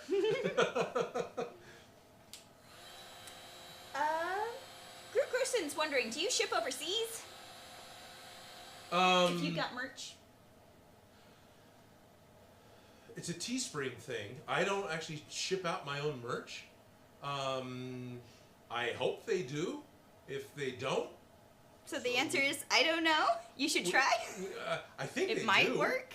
I think they do. Yeah. But it's one of those things that hopefully, as a business, their overseas shipping isn't, like, horrible expensive. Chloe and Carnate just attached a link where they can buy merch in the... Oh, thank you, in Chloe. the chat. And they say, I'm here, just don't comment much, LOL. Well, thank you very much. Appreciate that you're Thank you very much, Chloe. Would anybody who's not afraid of clicking away on links, go check really quick to see if that merch site ships overseas? Because that's actually an answer I can't answer.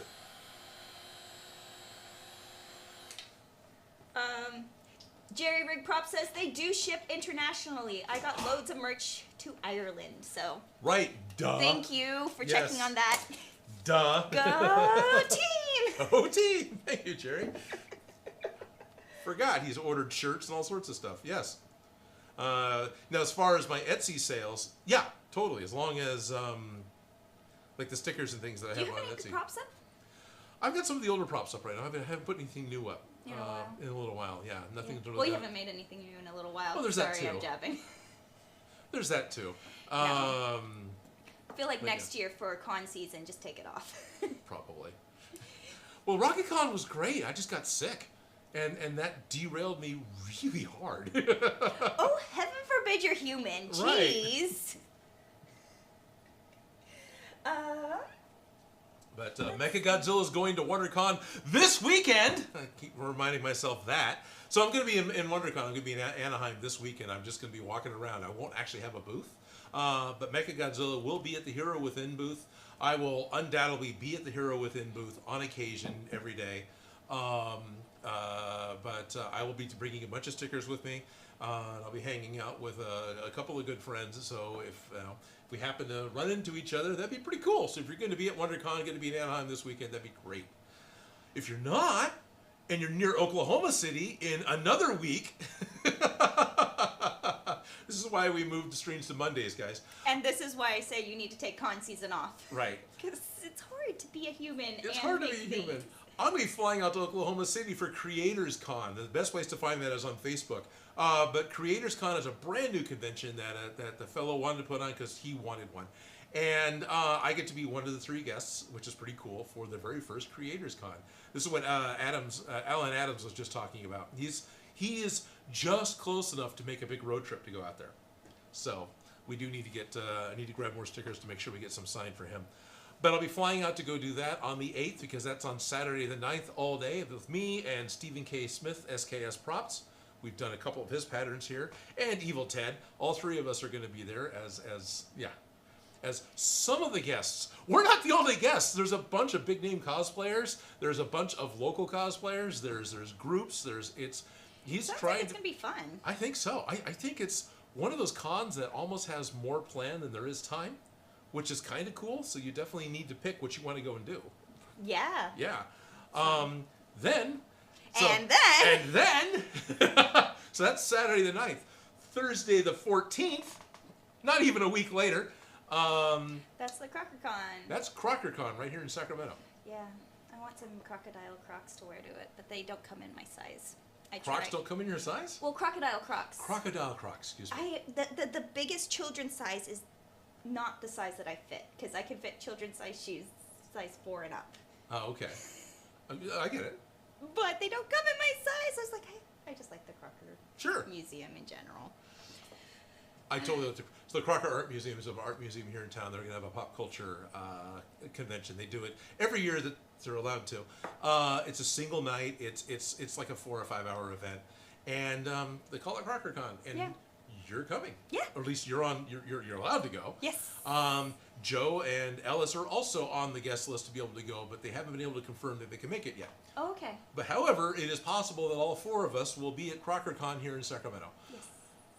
The very next day on Friday is the beginning of Sac Anime Roseville, so I'm not even going to unpack my truck. I'll just throw a tarp over it.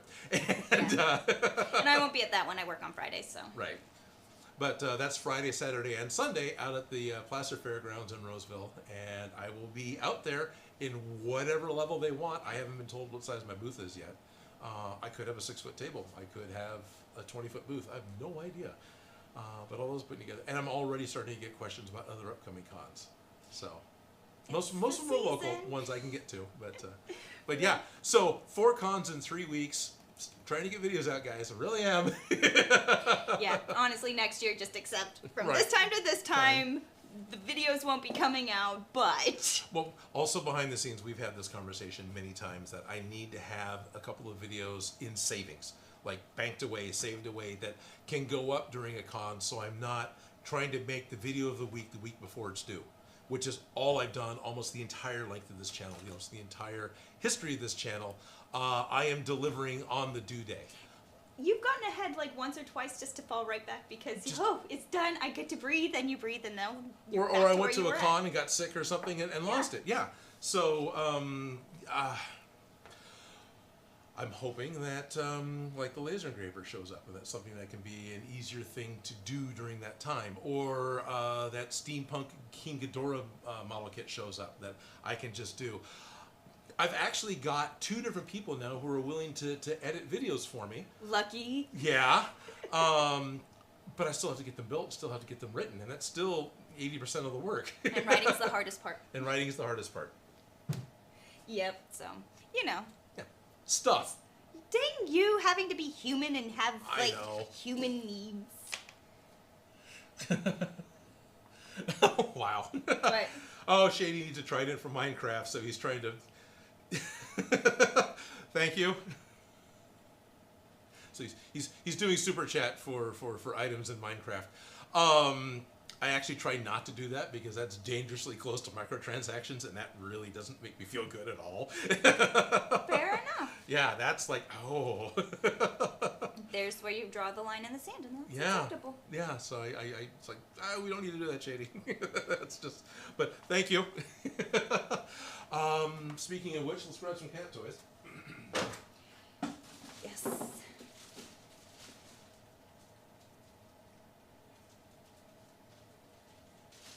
Wait, what did I miss? I don't know. We've been talking about random stuff for a while. I know. Blaze Elm says, hold up. How do you know what a wet cutting board tastes like at Groot Grusin? What did I miss? Tastes like a wet cutting board. Oh, Groot Grusin. Okay, there we go. Somebody was asking coffee or tea. Wait, let's go. Blaze Elm says, I have an important question. As a British person, what do you guys prefer, coffee or tea? And then going down a little bit, Groot Grusin says tea. Coffee tastes like burnt bread or a wet cutting board. That makes sense. Why you'd be like, how do you know what a wet cutting board tastes like? I know what that tastes like. It's okay. Can't exactly tell you how. But... Well, a basic assumption would be that at some point in time in the past, you've had a wet cutting board and you tasted it. You licked it. Yeah, pretty much. I was a child once, people. No. Really? No, never. Never, no. Never. Never. You were assembled in a vat and walked out just like this. I was made this way. So, Wow, that's not easy to... Jerry Prop says, we will get you to a con in Ireland someday, Odin.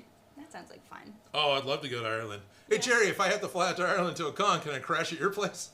I'm sure the answer is yes, but it's kind of a rude thing to ask on air. No, I know, but also at the same time, it's like, when you get to the point where, are they going to get you a hotel? Or is it, you have to pay for everything? It all depends on how big of a con. But if you're traveling internationally, it needs to be worth it in a way. Well, traveling in general. Oklahoma City Con, Creators Con in Oklahoma City, I ended up signing both sides. So I figured to let you do your own.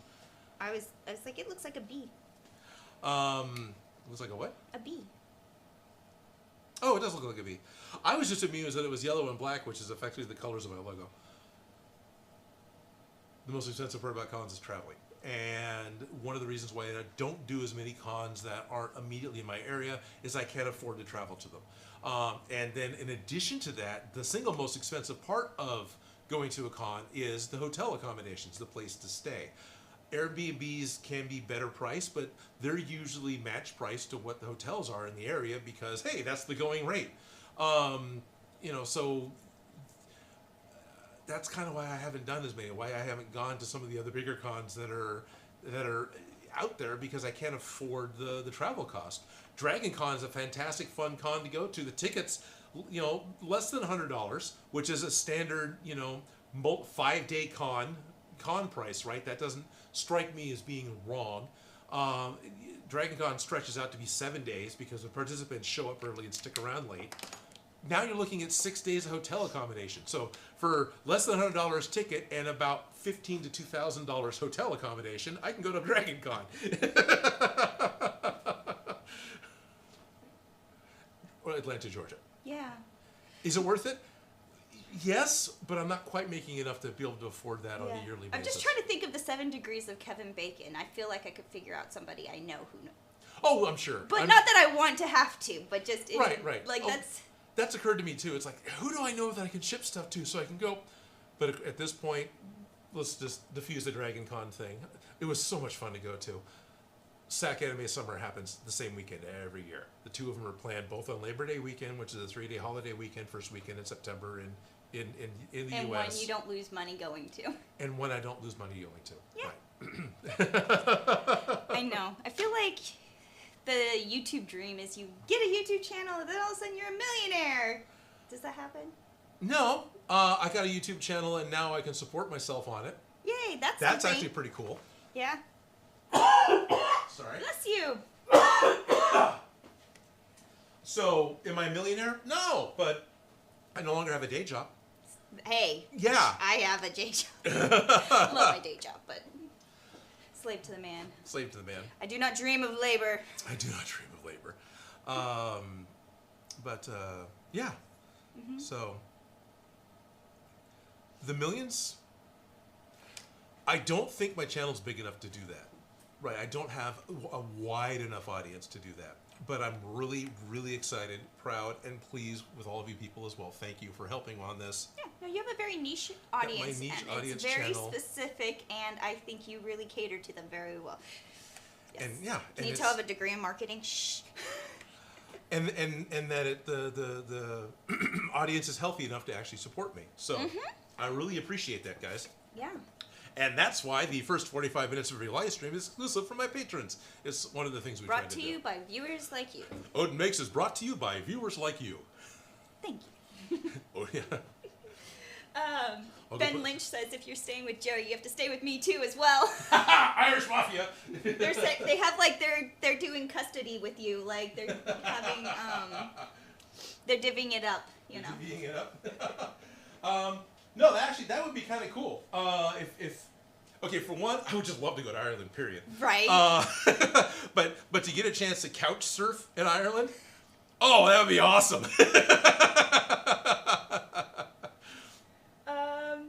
And Stupid Monkey says, if you ever come up to Calgary, Canada for the Comic Expo, you are welcome to stay on my couch. LOL. Oh, thank you.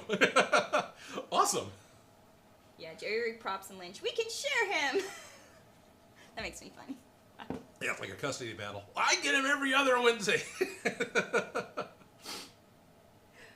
Oh, who remembers when Odin was making Stormbreaker and he was using the belt sander and launched it, and he was like, "Oh shit, that's every time you use the belt sander." But every time I use the belt sander, I make it on. So Stormbreaker totally did that, but it happens often enough. I try to include it in the videos because. Yes. Yeah. That's okay. You're warning me, and I'm. Yep. Couple. It's actually harder with the disc sander to have the stuff launch because the rotation is going down into the table. So it's pushing it into. So it's pushing into the table. So now with something soft like foam, it can get kind of eaten. But yeah, but a giant fast-paced conveyor belt is going to shoot things. Yeah, that's just like putting your treadmill on stupid speeds and trying to hop on it. It's the same. Yeah. Sounds like fun. Yes, things are gonna fly. Right, Jackass did it. Schultz Division says, remember to leave a like on the stream. Remember, offer the algorithm gods a severed hand. Right. To prove to them that we should remain on air. Remain on air. YouTube says they're going to cancel my channel unless you all subscribe to the channel right now. No. No, they don't do that. Talking away. Let me go find the LEDs. No, we were going to before I drag out something new, we were going to. I've got all these heat set, so now I was gonna round off the top, right? Yeah, we need rotary tools. I was waiting for those. Okay, Yeah. well, I'm talking. I got all. It's okay. We're having fun. Hardcore distracted. Groot Grusin says that my main goal was to become a billionaire due to YouTube. This was like 7 years ago, and look at me now, 27 subs and approximately 2 to 3 views per video. Guess that's what you consider a failure. No, that's not a failure. You did it. You put videos out. If you're still putting videos out, you're still not a failure. I wouldn't think that was a failure. No. There's actually some makers who recently stopped putting out videos. Actually put out farewell videos, and I wouldn't even call them failures. They've just, for whatever reason, life changed and they had to stop.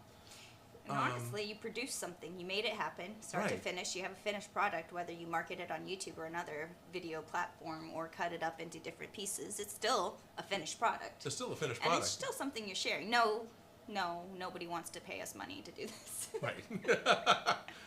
So no, I wouldn't. I mean, it's funny to say that, and I understand that humor because that's totally my humor. But in reality, no, you did it. And if you just keep doing it. The sad thing is there's no guarantee it'll ever take off. That's the sad thing. Is there's so much happening in YouTube. How do you appease the algorithm gods to really get on top? Noticed? Yeah, it's almost as hard as making it as a rock band. But you're still not. No, you're not a failure. Sorry, don't mean to be all counselor downer on you. No, you're not. But Yeah. But of course, at the same time, he's probably just trying to be funny. In which case, yeah, you suck.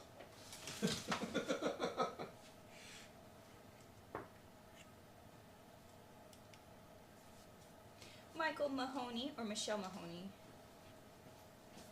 I bought all the products to build the Red Ranger sword, but now I hear Hasbro's releasing a $230 version next year. Torn. I like the likes you did in the Witcher sword and want to combo.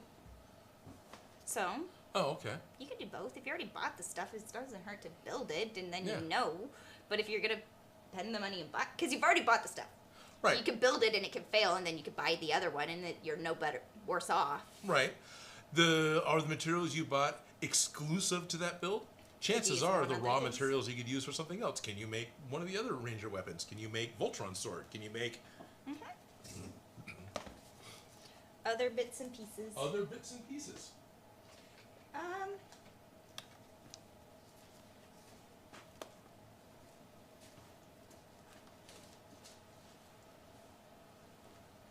Blaze Elm says, "Hey Felicia, do you remember your toys from the part 3 of making the Proton Packs?" No, I don't. Not off the top of my head. Remember the toys? Yeah. What toys did you bring in? Part 3. I don't know. Yeah. I don't Sorry, remember toys. it was so, like... What did we do last week? I don't know. Yeah, that's one of the issues. What did we do last week? We talked about sand, and that bothered me because sugar sounded like an awful idea, and I dwelt on that for way too much than I should have.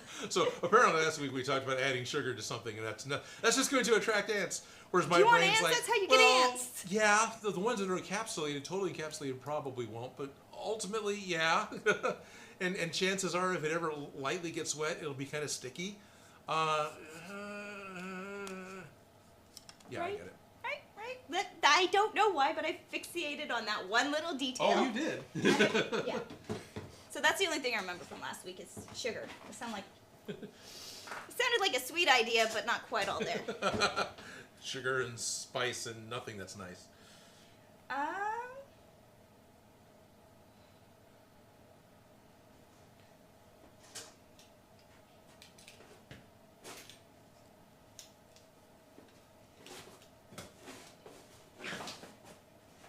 Big Bob Prop says, "I just started to edit my 3rd video and found out the half was corrupted." Oh, Lordy, that must feel awful. So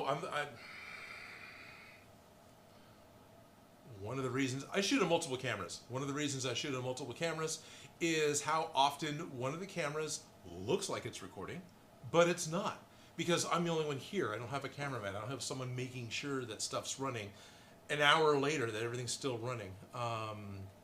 So yeah, that's why I've got multiple cameras, is I have coverage. You know, one of them's going to be on, one of them's going to be in focus. So for the channels that use one camera and move it around, that's amazing, and way more mental work than I'm interested in doing. I mean, I know Adam Savage does it, but he's recording with his cell phone, which is almost always in focus, right? Mm-hmm. You can use autofocus and that'll help, but as an editor, I can see that happen, and that bugs me. Yeah, but we have technology. They did a full feature film on an iPhone 5. They did. Right. On an iPhone 5. As soon as that happened, I realized I don't need to stress out about camera equipment personally on my end. You really don't. That I can transfer to that, but then... I use my cell phone all the time. I let a whole lot more things stop me anyways. Oh, there's tons of... Oh, roadblocks are easy. Right. Anytime you're not seeing one of the fixed shots in my videos, it's pretty much being shot on my cell phone, because it's just way easier. Mm-hmm. Yeah. Yeah. Michael says it's Michael. Great point. Thank you. Your videos are great. Thank you so much for the templates and great instructions. Sweet. Aww. Thank you for clarifying. It helps. Let's see. Groot Grusin says, haha, Schultz, I guess the quality isn't the best, or the humor, or the rate of the videos get published, but I like that. Let's blame it on the algorithm. With Bort Forkrugen. Yeah. I don't know. Everything's Swedish, chef. I don't know. Which is probably very rude to say. I don't know. They might have a good opinion. They might have good humor about that.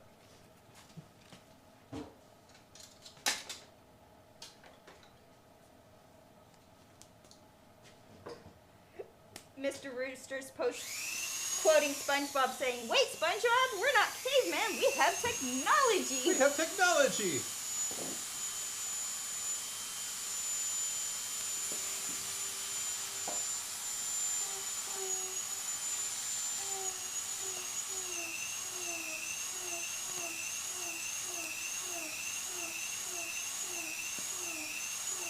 Wow, I am so tangled in this. Yep.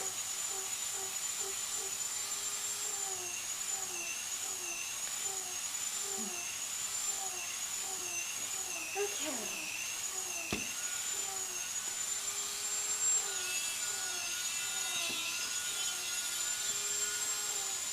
So how's that on your guys' ears? Is it the worst?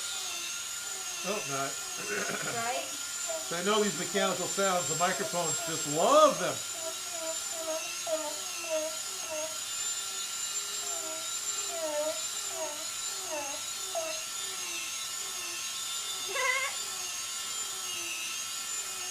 Stephen D says, if you attend a con in the UK near me, I will upgrade you from a sofa to a bed.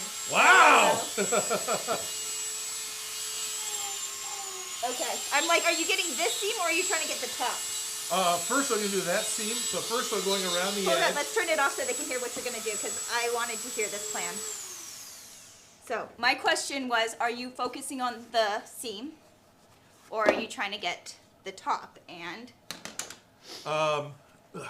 okay, so what I'm doing is I am definitely flattening this seam out here, so the actual side, because it's not 3.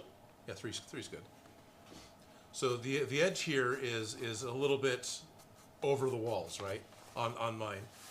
So I'm going through and just sanding that side down so it's all kind of relatively smooth. I mean, I'm not perfect, but I'm putting some effort into it. And then I'm going to go back after I've done that and round this edge over and do that all the way around the cyclotron. So first is flatten these so hopefully you guys can see the shadows here, because it's not too bad on this one, but I'm still flattening all that out, and then round it over. So this edge becomes bullnose or whatever the proper term is. Yeah. So you kind of get there and you're like, I don't know what I'm doing. And I'm like, well, it looks, this seam is what sticks out the most, so let's get that down and then round the thing after that. Yep. Okay. Sorry. Now we can go back to the squealing. Okay. Just wanted to explain it. Sure. Without the screaming. That's nice.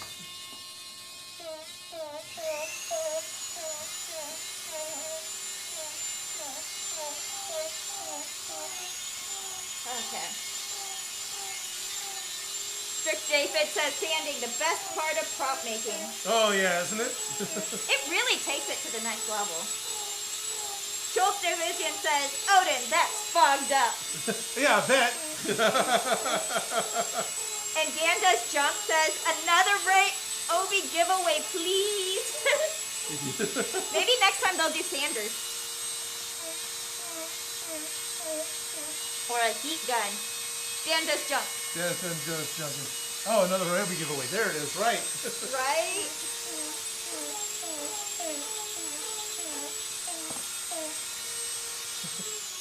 Hey, Ryobi! we need more of your 5-volt tools to be able to give away to our viewers. Yes. Dewey Griffin says, at Stephen D, says, and if he was to attend a con in Norway, I'd downgrade him from a bed back to the sofa.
Oh no. Schultz Division says, and if you visit Denmark, you'll never leave again. Is that a threat?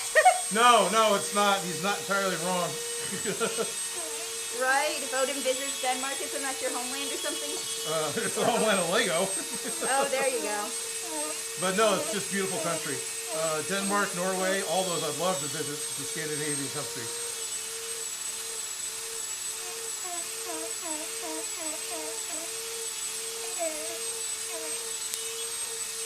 Now I'm really hoping I didn't say something wrong and just say the same country twice or claim that a city's a country. Right? Knowing me, I just did.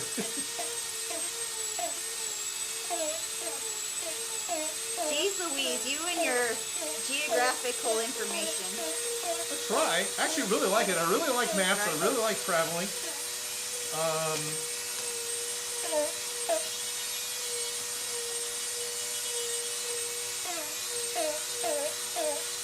Time zones don't bother me. I don't really get jet lag. Yeah, because you don't have a normal sleep schedule as it is. Exactly. Never did. The fact that I ruined my sleep schedule now isn't something new. Right?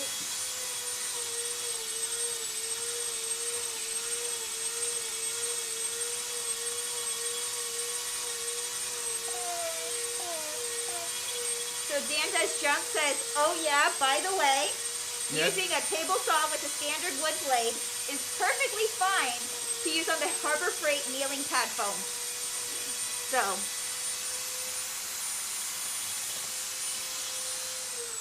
This is one of those things where I think I heard what I heard. Now I'm not sure. Dan Does Junk says, oh yeah, by the way, using a table saw with a standard wood blade is perfectly fine to use on a Harbor Freight pad foam. Yeah, it was on the So standard it's wood a blade. thicker Oh, okay. foam, the kneeling pad one. Right, I think we talked about that last week. Yeah. Okay, and that's perfectly... Okay, cool. Thank you, Dan. When you were telling me, for some reason, I heard standard wood lathe. Oh. It's like, this doesn't make sense. Okay. Also, my thought, one of the things I'd like to do this summer, I've actually talked to someone else who has the ability to help, you know, weld and shit. Anyway, I've got a giant table saw right over there that's just covered in stuff. I would like to make its footprint smaller and put it on wheels. I think that would be a massive improvement for the shop. So with having floor space, so anything on wheels to be able to move around will be a massive improvement to the shop. But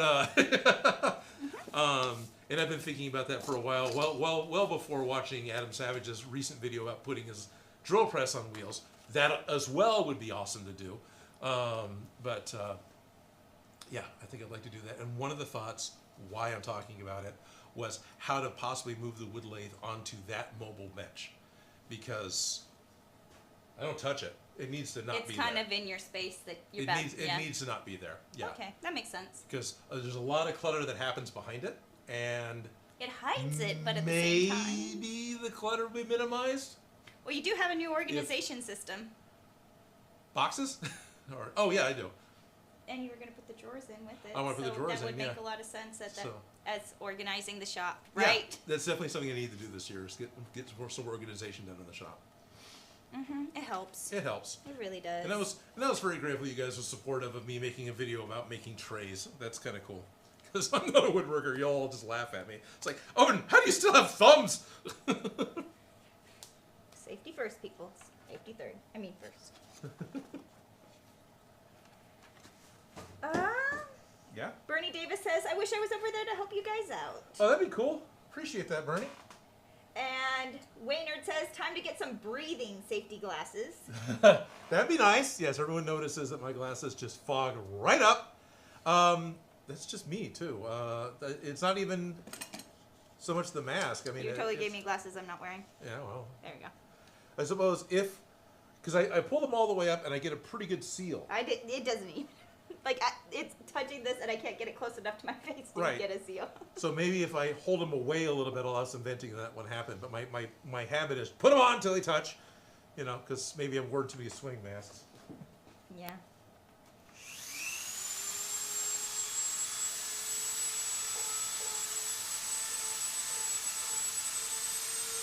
So here's a basic question. How long does it usually take for contact cement to dry to stick to both objects together? Okay. Oh, are you going to stop? You go ahead. Okay. Here's the complicated answer. Weather. In the summer, if all I'm doing is applying a thin layer, so many things.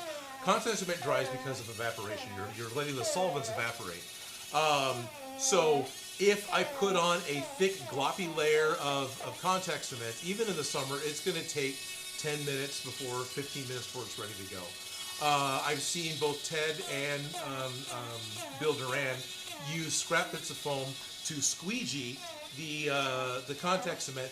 That speeds it up a lot, especially in the slightly warmer months, the slightly drier months. So you apply a little, squeegee it, it'll dry very quickly. You can do a second coat with the squeegee and it'll be really good for sticking. At this point, I try to just put on a good thin-ish layer and then use the heat gun on it. I've got a medium temperature heat gun. It dries it really quickly. It doesn't blister it and ruin the contact cement, which I've seen the other heat guns do. It's it's too much temperature. Now, when it's in the winter, even here in California, where the winters are mild, but we're talking about chemicals, and the temperature tolerance is of chemicals, not that of people. It's too cold, and it takes forever for it to dry. So if the area where you're at has got any kind of temperature outside where you feel like you need any kind of jacket, you're probably going to want, at the very minimum, point a fan in it. Anything that has to evaporate evaporates faster with air moving over it. Airflow is important. Airflow is important. Even if it's not warm airflow. Yeah, it can just be literally a little desk fan. It doesn't have to be a hurricane. It's going to speed it up. So how long does it take?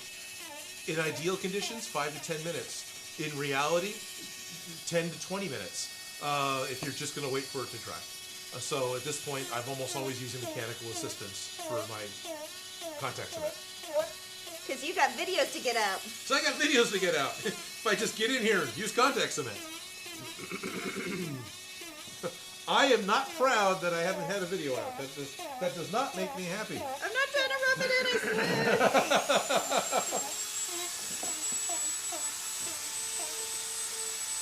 I'm doing it directly under the thing, and you're trying your hardest to go and protect their ears. Well, I'm also trying to not spit all the stuff at you, even though it hits me more than fly away, but you know. The whiny part of my motor's around the corner too, a little bit. At least there's that, right? Yeah. I could potentially hang a jacket over it. It might cut the noise down a little bit.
There's a difference also in power between the two machines. So Yours takes them off like a lot more at a time, and this one gently takes it off.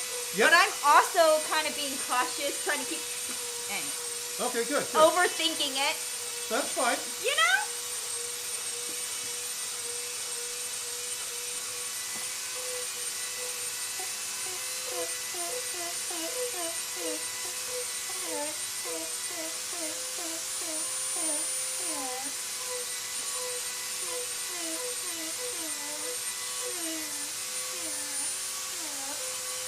And sometimes you like that one just because you can power in and just dig in and take. Yep. Doesn't take as much time. Yep. Nab it.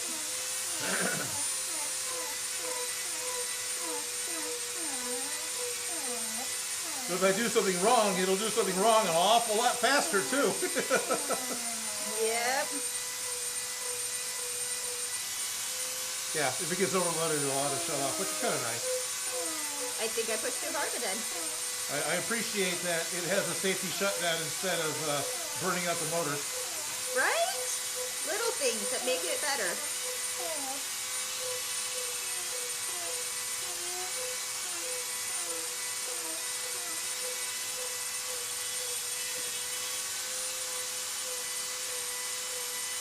Timothy Upton says, Dremel sounds like one of the dogs wanting your food, LOL.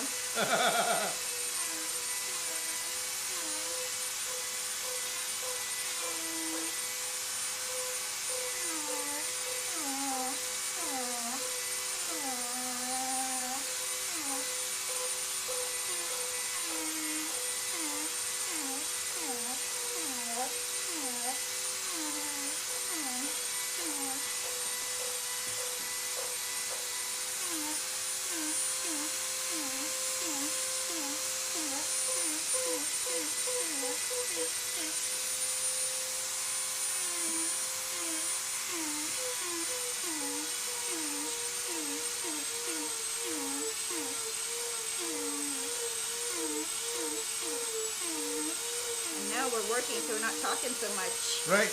Well, that's what happens. We gotta talk where we work. And this is why we make no progress.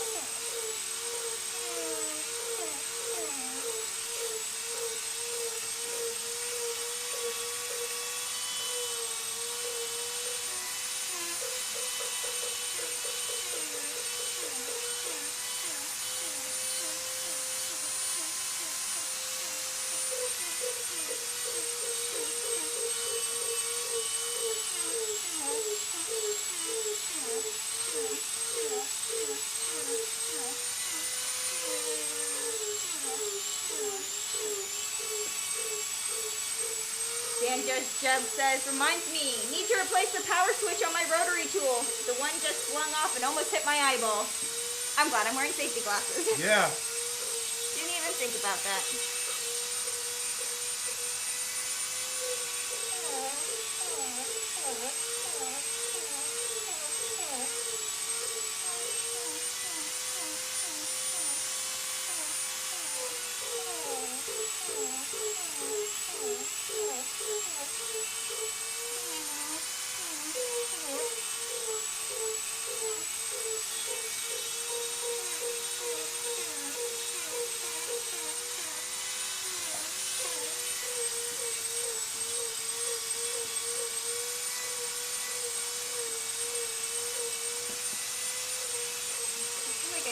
stuff in the way. Well, you are getting whatever level of dust all over your stuff. Many things in my... Too many things in my way.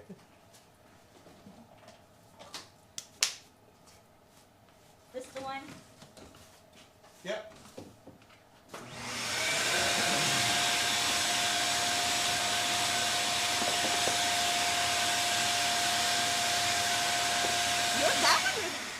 And that popped the fuse. Best part is we're still streaming, so that's okay. We are? Yeah. This is because the heater was on and the vacuum was on. Okay, so, that would do it. That would do it. That heater, that's...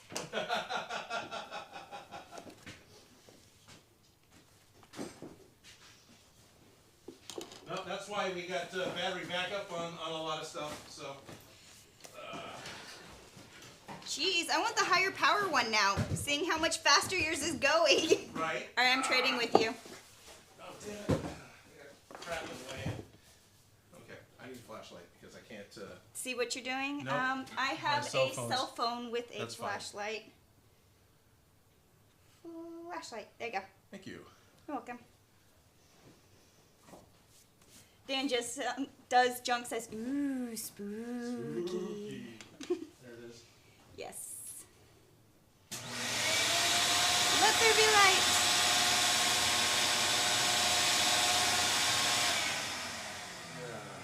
It's okay. I have a similar, phone. You think I know where it is.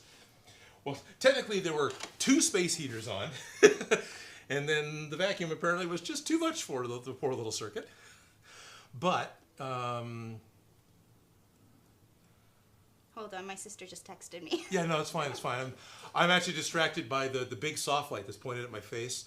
One of the fluorescent tubes is going out. I can see the yeah, it's starting flickering. to do the thing. Yeah. Yeah, it's starting to... Starting to do the thing. It's okay. I can, got a huge box full of those bulbs, or...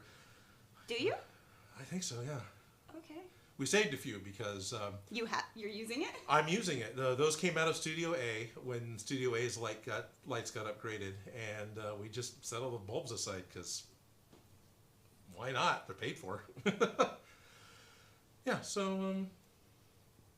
Oh, here I traded you so Circuits that are a problem. you can have. So I can work on this one. Yeah, the one with the more power, because I'm being all delicate, and Yeah. it's just No, that's yeah. So that's the nature of it. This trading is you. This is a great precision, delicate machine, and it just takes a little while longer. Yeah, and I have to dig into it otherwise. But if Yep. yeah, Yep. so I appreciate this, but just I do too. You have to And go. I would over. still say that one's my favorite. Yeah, because you can. But yeah, Yeah.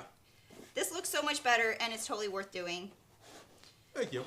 I don't want to compare them because I don't want them to see how. Because it just needs more. It just needs more. It's time. I'm looking at it. It's fine. Yeah, it's nothing wrong with No, it. nothing wrong with it at all. But it just needs a few more. Bernie Davis, turn the power on. Yeah, try it.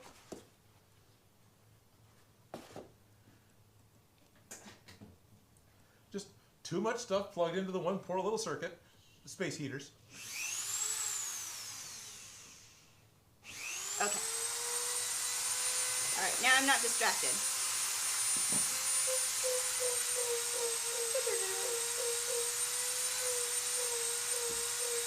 Timothy Upton says, "May the lights be with you." Waynard, yep, still streaming. Yep. Bernie Davis, blackout. Awesome one, powered. Black Raging Art, Odin After Dark. LOL. Yep, we actually... Oh. How long have we been streaming? Has it just been a year now? No, I think we're on to 2. I think we're on the 2 years. Because we started at the beginning of the panorama We did because start I beginning was of out Panorama. of... Okay, so we are into year 2. Okay. Yeah. In the very, very beginning, we had an actual blackout. We had something happened, something to the electrical It was system. the wind. It was windy. the wind. So something external took out the building's power, which of course killed the stream. So shortly after that, the main computer, as well as an extension cord running off the main computer, has a power backup. I've got an uninterruptible power source, a battery pack, right? That runs the streaming machine, runs the Blackmagic switcher, runs the power strip that's hanging right up there that has one light and one camera off of it. And then the main camera is also plugged into it. So we have 2 switchable cameras and 1 light, as well as the streaming thing. So if the total power goes out of the building, we can still be streaming for a little while. We get a chance to sign off. In addition to that, as we head towards the front of the building where all the network stuff is, our network is on a UPS. That's just business. You do that, right? Mm-hmm. The switch along the way is on its own little battery backup. So there's a switch in between here and the front that also has power. So if the power goes out, we don't lose that. Anyway, yeah.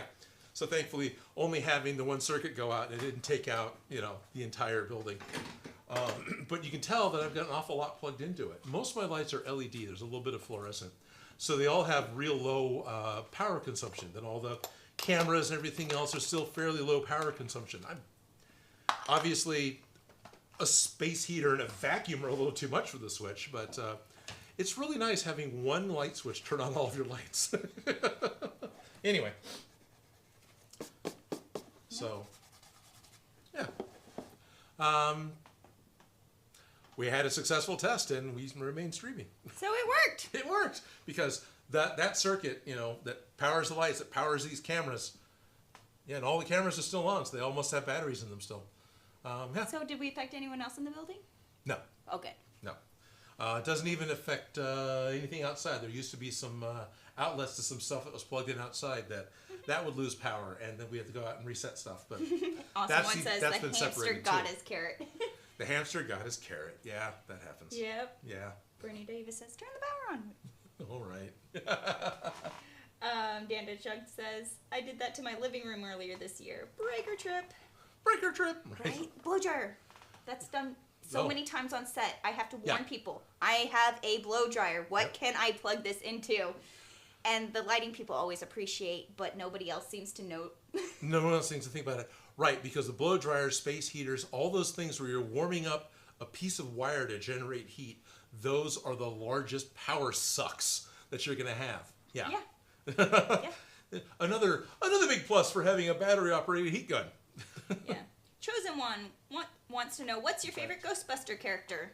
I think you answered that.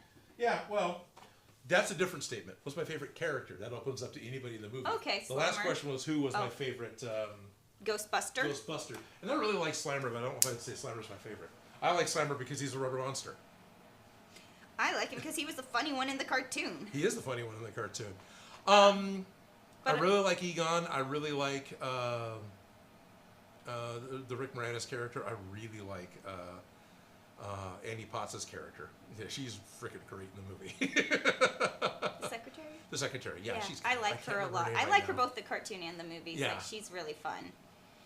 Yeah, I'd say Winston's my favorite Ghostbuster. I feel like he's the one who applied for the job. You know what I mean? Oh, yeah, like, yeah.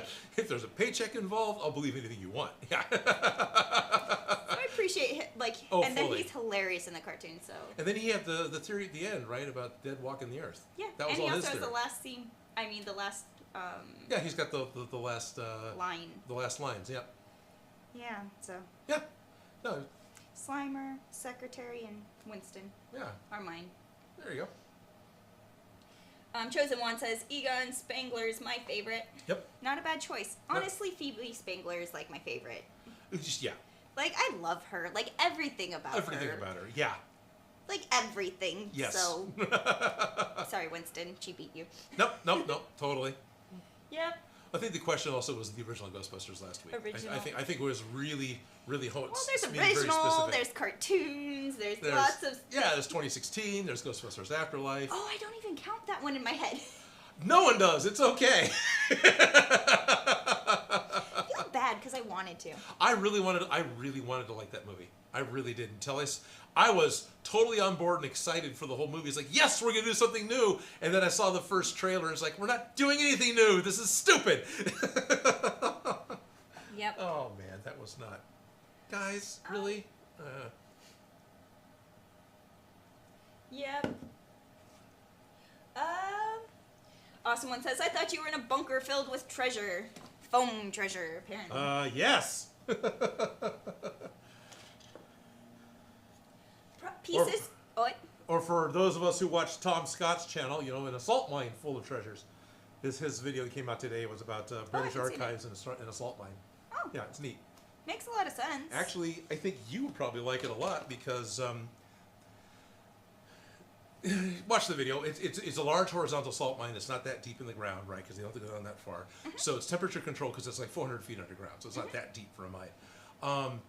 So the company specifically that invited him to come in, because you can't just go in there, was someone who was specifically archiving all the original Victorian artwork for making wallpapers, all the original Victorian artworort for making fabric patterns. All that arsenic and yeah, but it's the original. You know, it's not just copies of it. It's the templates that they use. Templates, it's what they as need. As well as a lot of old textiles and a lot of old clothing and a lot of because textiles we want to preserve and those things disintegrate. Disintegrate, exactly. Yeah.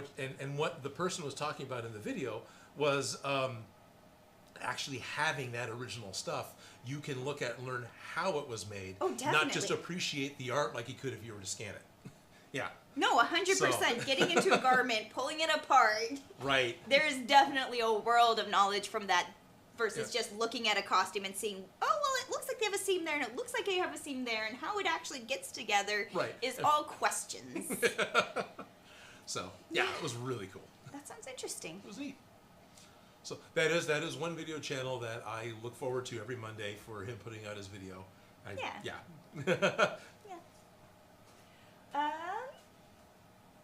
We got Falcon P51 Tales from the Model Bench. Nice. Hello from Bradenton, Florida. Right. Bradenton, Florida. Yeah, I think I said that right. Bryce New says, maybe a dumb question, but I assume these would be a 1-to-1 scale. These are, yes. These are built to be a 1-to-1 scale, which means they are larger than the Spirit Halloween models, which are a good scale for manufacturing and price point on the shelf. And children. And children, but they're about 80% size or so compared to the movie versions. There's nothing wrong with that, but they are a little small for those of us that care about such things. Mm-hmm. Scale, it matters. But these are 1-to-1 scale. I've actually got a chance to look at one of the blanks that was pulled from one of the old molds. This is collectors collect movie props and things get passed around. So there's a point in time when I got to see one of the blanks and was able to take pictures with measuring tape. And yeah, this is 1-to-1 scale to that one. So good job. Good job. Lost Good job, Chris. Oz. By the way, everyone, we're using Chris from Chris Hubert's. His channel, Lost Wax Oz. This is his pattern we're using for making the Proton Packs because that allows us to craft and talk and hang out and have a good time with you guys. He did all the hard work. And we don't have to brain any of it. Yeah. Honestly, pattern making is the hardest part of any project that gets the least amount of love and respect because you don't see it. Right. Very much so. And there are people that ask for patterns. So there is some appreciation for it, but at the same time, on the back end, and again, this is major compliments to Chris, putting together a pattern in a way that is digestible to someone who didn't write it is a big undertaking and a big process. I can spend almost as long putting together the pattern so you guys can download it as I do building the prop and putting the video together. Mm-hmm. Patterning, it takes time. It takes a lot of time, and that's why not everything has a pattern, because it's not just slap it up and go. The few times I did it, everyone complained. So like, all right, I won't slap them up anymore. Right. Awesome One says, I have a solar powered battery bank that has 100 hours for small devices. I plugged it in a space heater and it went down to 49 minutes of power. Yep, there you go. It's how much power is being drawn. Is the amount of wattage, the amount of amperage take to run heaters. Yeah. Yeah, even little ones like hair dryers. Yeah. Yep. Totally. Mm-hmm. That's probably why the heat gun doesn't overheat too much, because you're really pulling a lot of power, and it's probably not letting it pull too much. It also sucks those batteries dry in a hurry. You know, I'm changing them out pretty quickly.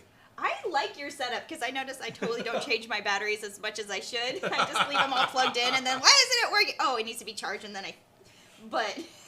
You can't quite see it, but right over here, I've got... Ryobi first sent me 2 drills. Each one came with a charger, so I mounted the chargers in the wall, so they're right there, easy to get to. Then later on, when we talked about it, Ryobi sent me 2, so I gave one to Felicia. It's a 6-pack. It's got a handle and it's 6 chargers in one. It only charges 1 battery at a time, and it automatically cycles through. So when one's done, it starts working on the next one. I don't have enough batteries to even notice. It's just like, oh, okay. Sorry. No worries. Am I hoarding all the batteries? No, I don't have as many tools as you do. I only Okay. have the glue guns and the rotary tool and a drill. And a drill. Okay. Yeah. So you've got 2 or 4 batteries, don't you? You have a few. Okay. I have a couple batteries, but not as many. Right. So it doesn't fill up the 11. whole thing, Okay. and so it's like I don't even notice. And plus, I had the batteries. 2 of them came with chargers. Right. So it's. So you're able to have 3 going. Yeah. Which I've got to be able to have 3 going. Yeah. Fair enough. Anyway. Yeah. But thank you, Ryobi. Genuinely appreciate it and love it. Yeah, genuinely appreciate that, Totally Ryobi. used the heck out of my glue guns. Yeah. And just somebody was asking last week, can you use dollar store glue guns in these? Yes, you can. I used dollar store glue guns in my Gorilla Glue gun, and I hated it because it would get. Because it would get jammed with the feed? This part right here, it would get too hot here, so it would melt here. Oh, okay. So it would melt where the glue gun It's stick's supposed to go into in, the extruder. not out here to where it's coming out. Yeah, so okay. right here on my other glue gun, the one that I spent money on thinking it was going to be worth it, Right. would overheat my glue at this point, so then the dollar store glue gun sticks weren't going in. Okay. But it was doing that to even the not cheap glue sticks, Right. because the heating element was too close to. To here. So you really had to have high temp glue sticks. Okay. Yeah, you had to use the glue sticks to work with that one. It was frustrating, but giant pack of dollar store glue sticks, no problems. Didn't melt at this point at all. Good. No clunking, no yucky. So just if you want to know, you can use cheap glue.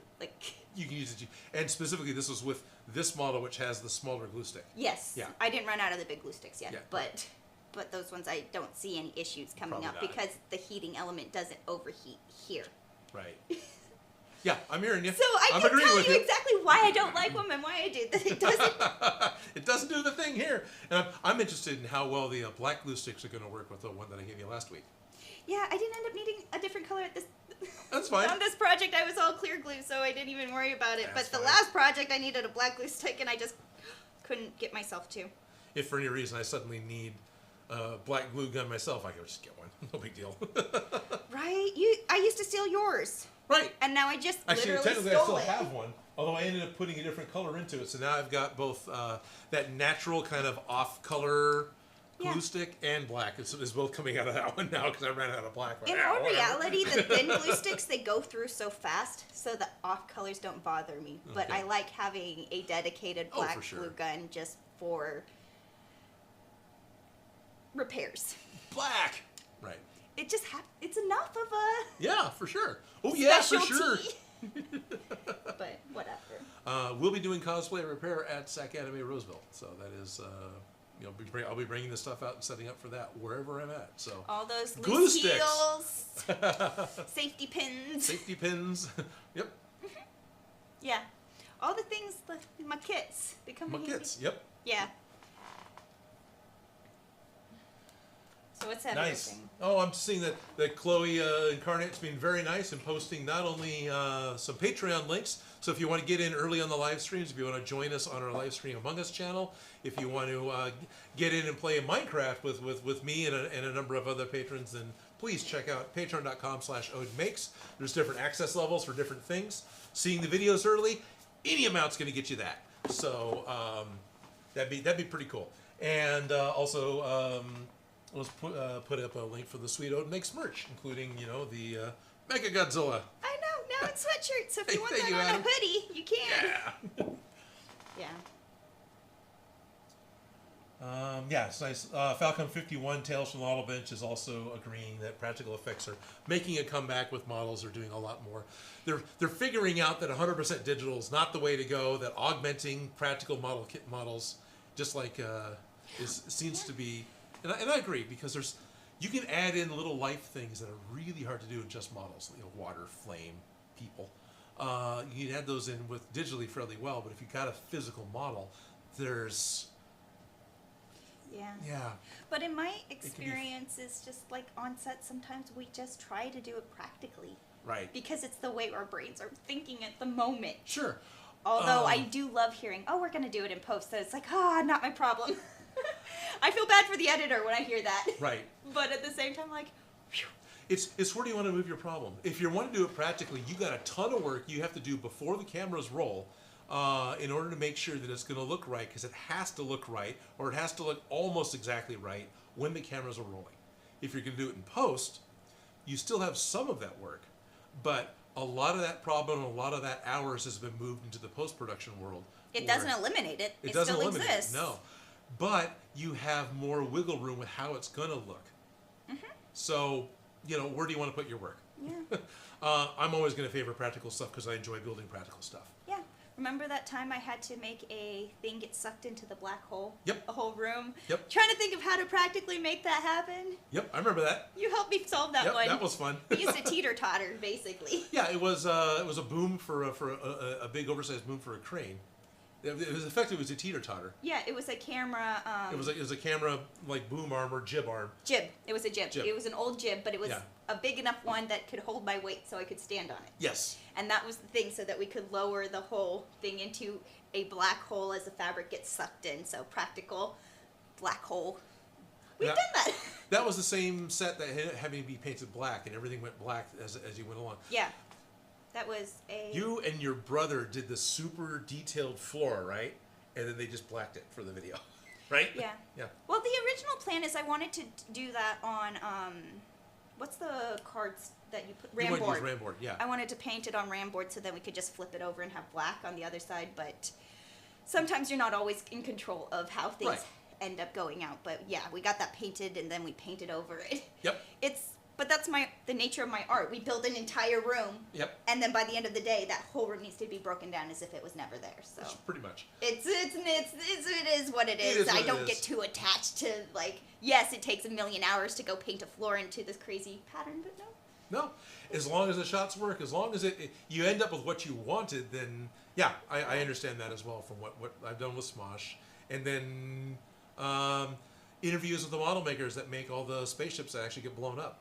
That no, it doesn't bother them at all. That's what's going to happen to them because they're being built to do that. Yeah. Yeah. Yeah. Because they specifically, when you want to make a model blow up, you kind of have to make it so it'll blow up right. In Otherwise, all it'll look like a model that reality- popped with a firecracker. It's the difference between work for myself and work for others. I'm getting paid to show up, be creative. Right. Here's my creativity. Do what you will with it. Bye. Right. Kind of a Gonna thing. burn it? Great. Let's get it on camera. Right? It is part of the art form. I show up, I do my part, and I, Yeah. let it be. But sometimes when it's my own stuff, that's where I get attached and I don't want to redo it. I don't want to, like, oh, it took me for... Like, I can get emotionally attached to my work. But when it's for other people, bye. So I think, if I'm remembering where we started with all this, when the tools got turned off, for the power source and having battery operated heat guns that doesn't pop circuit breakers, I really appreciate that. Because you're talking about someone who had a battery that would be able to power something for 100 hours and it dropped way down when you plugged in the heater. Yeah. So yeah, anyway. It's not 100 hours. It's 100... 100 watt hours, yeah. Light bulb hours. Light bulb hours, right. I feel like it's to run a light bulb or a fan. They take about the same amount of I think drain. it's watt hours is how it's rated, right? So if I don't know. If you were to I've supply returned to. something that requires 1 watt, it'll last 100 hours. If it takes 2 watts, it'll last 50 hours. Interesting. So I'm pretty sure that's what the watt hours means. You is need a it could, 100-watt light bulb to bake in an Yeah. easy bake oven. so if you need something that's going to take 100 watts, it'll last an hour. If you need something that takes 1 watt, it'll last 100 hours. Probably not exactly, but that's the idea. Interesting. Yeah. The more you know. And what's nice is, if I'm wrong, they'll let me know because somebody watching does know. Yeah. Schultz Division, remember to leave a like and subscribe on the stream, guys and gals. Yeah, it definitely helps this channel to stay afloat. Awesome one's just saying, I've lost a lot this past week because the pastor was quoting from Frozen, "Let it go." Just letting it all go. Yep, That's what I do when I great. clean. Just let it go. There you go. Do I really want to put this away? No, I should just let it Let it go. I'll get another one. Should we be sanding? Oh, you already started sanding this edge and I traded you, so I'll start sanding Yep. this edge.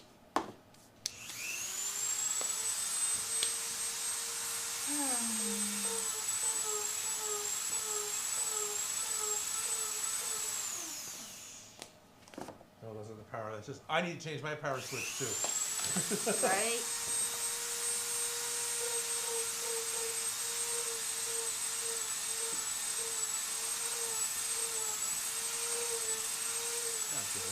What? Oh, I mixed it. It's okay. Gives it character.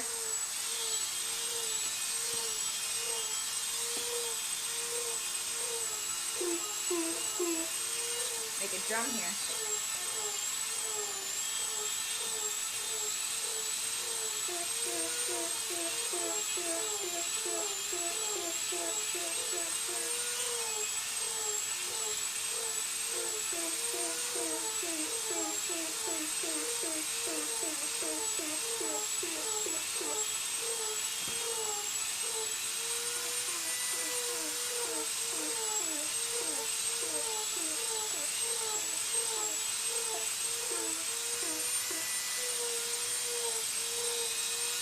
I'm looking at how fast your rotation going, and it looks visually faster.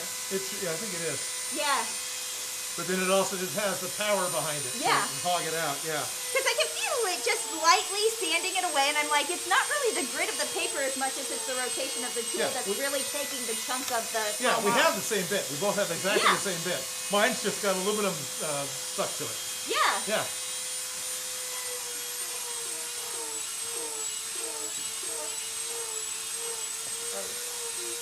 I did that.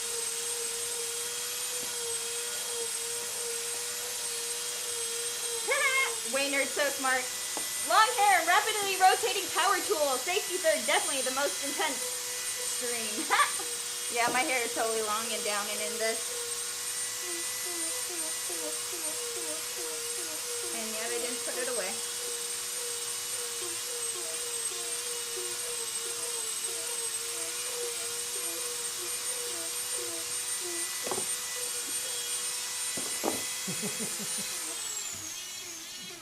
This is fun because it goes from I knew this guy. So I'm saying this is fun because it goes from I knew this guy to wait a minute, Waynard knew this guy. Way back when Waynard and I both worked at Play, there was another person that worked there. Her name was Indy, and Indy's partner would make walking sticks and pipes and pens and things for Renaissance fairs. His name was Bevan. So he was always working with his wood lathes and his wood tools, and he made whatever he was super excited about. And he had a really long braided goatee, right? That was like one of Bevan's looks because it's I'm the hearing whole. where this is going. Yeah. So get down with the picture to get your thing with the thing, and the goatee got caught in the lathe as it was winding down. So thankfully it wasn't on, but as it was winding down, grabbed his beard, wound it up, smacked his face down into it, and stopped because it was just inertia. I'm But, really glad. oh man, that hurt. Yeah. And he was all set to go because this is pre-cell phone cameras, right? So he had his digital camera out, his dedicated digital camera, all ready to go. So Like, at all least right, he filmed click. it? Yes, I got a picture of it. Oh, okay. But yeah, Bevan totally got long hair caught up in power tools. Well, then I guess I'm purely relying on the safety stop of this, I Right. guess. Well, Here we go. so yeah, if you got long, and I used to have long hair, so ponytails and bundling it up with tools is a great idea, as well as from experience, it really sucks when you get liquid latex into your hair. That's not fun. There you go. All better. Now we're safety. Nah, there you go. Now Yes. safe. Thank you. Okay, Stephen D has a good question. Are you sanding with the rotation or against the rotation? I am sanding with the rotation. I'm sanding with the rotation. Because Yeah. my brain is going fingernails when you use a file on your fingernails. You go with the grain and you only go in one direction because you don't want to make a jagged, messy edge. Oh, that's awesome. So I'm thinking the same thing with foam. I don't want to make a jagged edge. I No, want that's to right. keep it all going in one smooth direction. Yeah. So And I'm also going with the rotation because especially with this one that can just hog the. If I go against rotation, it'll dig into the yes, foam. it gives you those grooves, and you're Yeah, scooping you it start out. washboarding it. Yeah. Yeah, So going- this is skipping along the top, and I'm going with the rotation. Yeah, so you're just taking layers of foam off. That's why I'm going so much slower because I'm just lightly Right. taking off Yeah, lightly taking off layers, whereas I am Digging off layers. just hitting it. But Yeah. we're still, both of us are going with the rotation. Yeah. Yeah. Good questions, though. Very good question. Yeah, waiter. Thank you, Felicia. He's much Well, happier. thank you for looking out for me. Yep. So. No, he was always really good at that.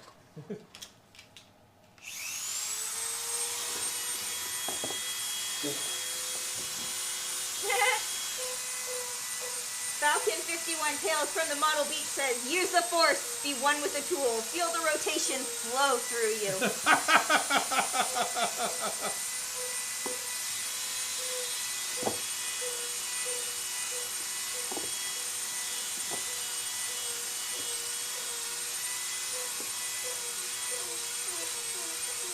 Yeah, this one's so delicate, and I'm okay with it. I'd rather take off less Right. than dig a giant hole that I can't get out of.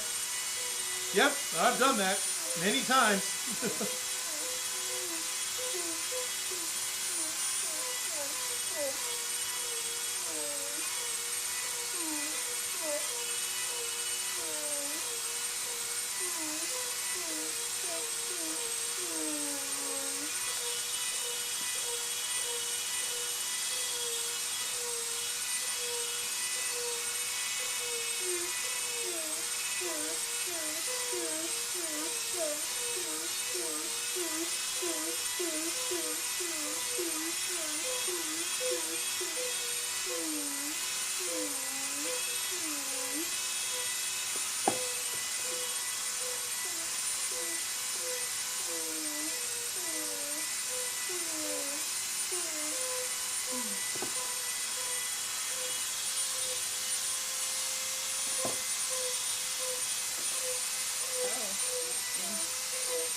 You can tell we're making progress because we're not talking. Yep. Well, we're also old school video, and you don't talk over noises because you're not going to hear it, right? Right?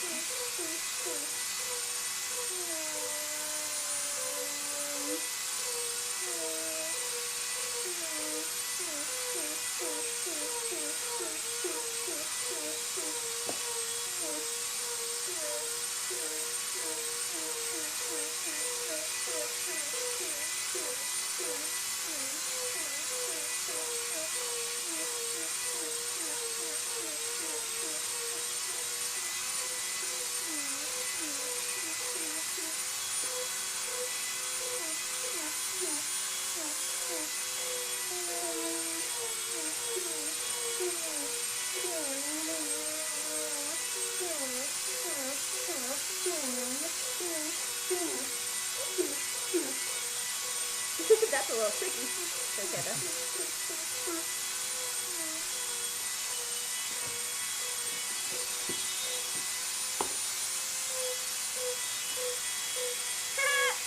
They're saying, I hope you don't plan on drinking from that mug after you're done sanding. I'm actually all out.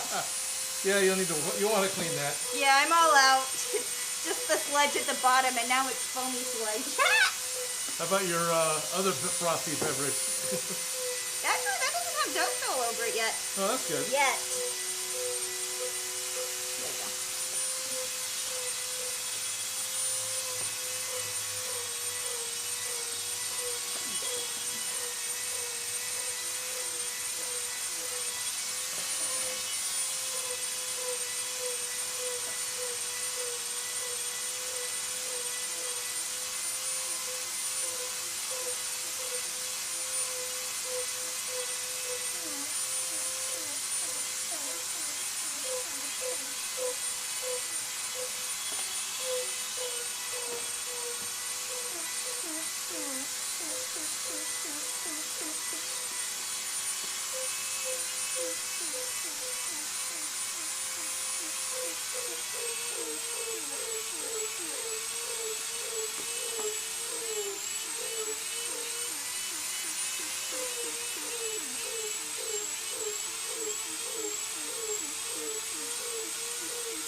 Looking good.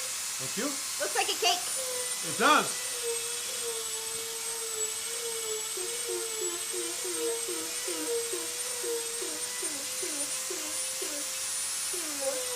Oh shit.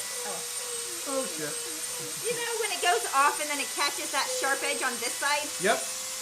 Because you go and then it goes, oh, there's the edge.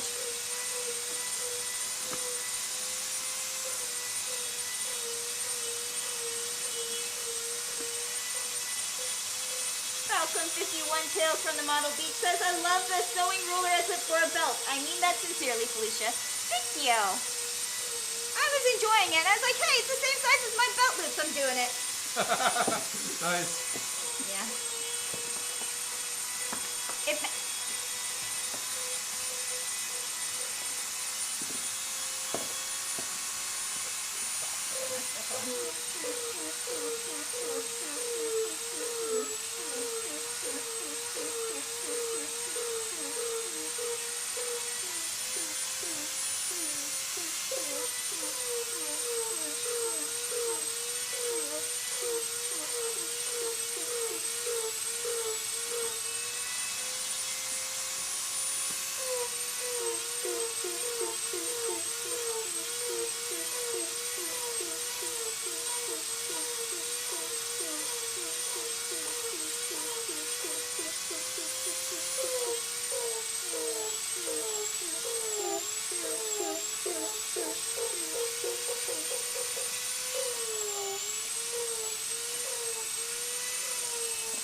Gone to this edge yet because I think wasn't this edge supposed to be kind of sharp, but I think so, yeah. So I'm like hesitant to do these edges rounded right. yet. I haven't really, yeah. But I've done it from here to here. Okay. And I think here I can turn this off while we talk. And since there's two different edges, right? The Cyclotron is supposed to have a really big rounded edge, big bull nose. It's very obvious. You're doing a very delicate one to this, which I like. Yes. I like that they're different because I was thinking I was just going to leave it sharp, but actually I think I like your very small. I like that I can keep the edges sharp with the lighter rotation. I know it wasn't getting as much off to make it round, but it right. No, it's keeps it nice and it's sharp. very clean. Yeah. So I like that. I like what you're doing there. Yeah. So I might just delicately do these edges, but I don't want to round them. Right. It's hard. Yes.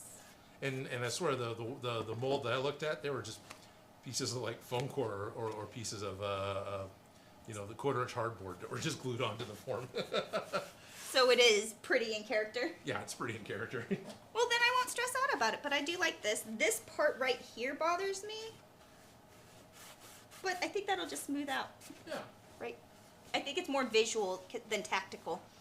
Because when you feel it, it's smoother than when you see it. Yeah. Does that make any sense? Well, it does to me because I know what you're saying. I know one of the issues is when the walls stick out farther than the top, you end up having to sand the walls, and it's kind of weird. So when gluing it together, you want to try to make sure your walls are as equal to the top or less than. So if you're planning on coming back and sanding it down, but whatever, it still works. Yeah, sanding just fine. just smooths it out. And We're gonna seal it with stuff. We're gonna put texture on it, and if you turn the heater off, you can use a vacuum. No, it's just like there was like a pile of it, so it's like Yeah. I might as well just. There's a pile of dust over there. I could just be in that pile of dust. Oh, there you go. It's like you've done this before. Yeah, the shop is a pile of dust. Oh, my life is a pile of dust, and I'm allergic to it. There we go. Actually, I do like how sharp this one is, so... You don't mind that it's sharp? I don't. Yeah. I know, I really wanted this edge to be super bull-nosed. And that looks really good, so I'm okay with leaving them kind of both half. That's fine. They're different characters. One of them isn't halfway done, so that's fine. I have no problem with that. I saw that Falcon Comp 51 Tales from the Model Bench says, it was really a joy watching you both work together. Great team and friendship is very evident. Well, thank you, Model. Thank you, Falcon 51 Tales from the Model Bench. At least you got a shirt username. Right? I can ruin that just like anyone else's.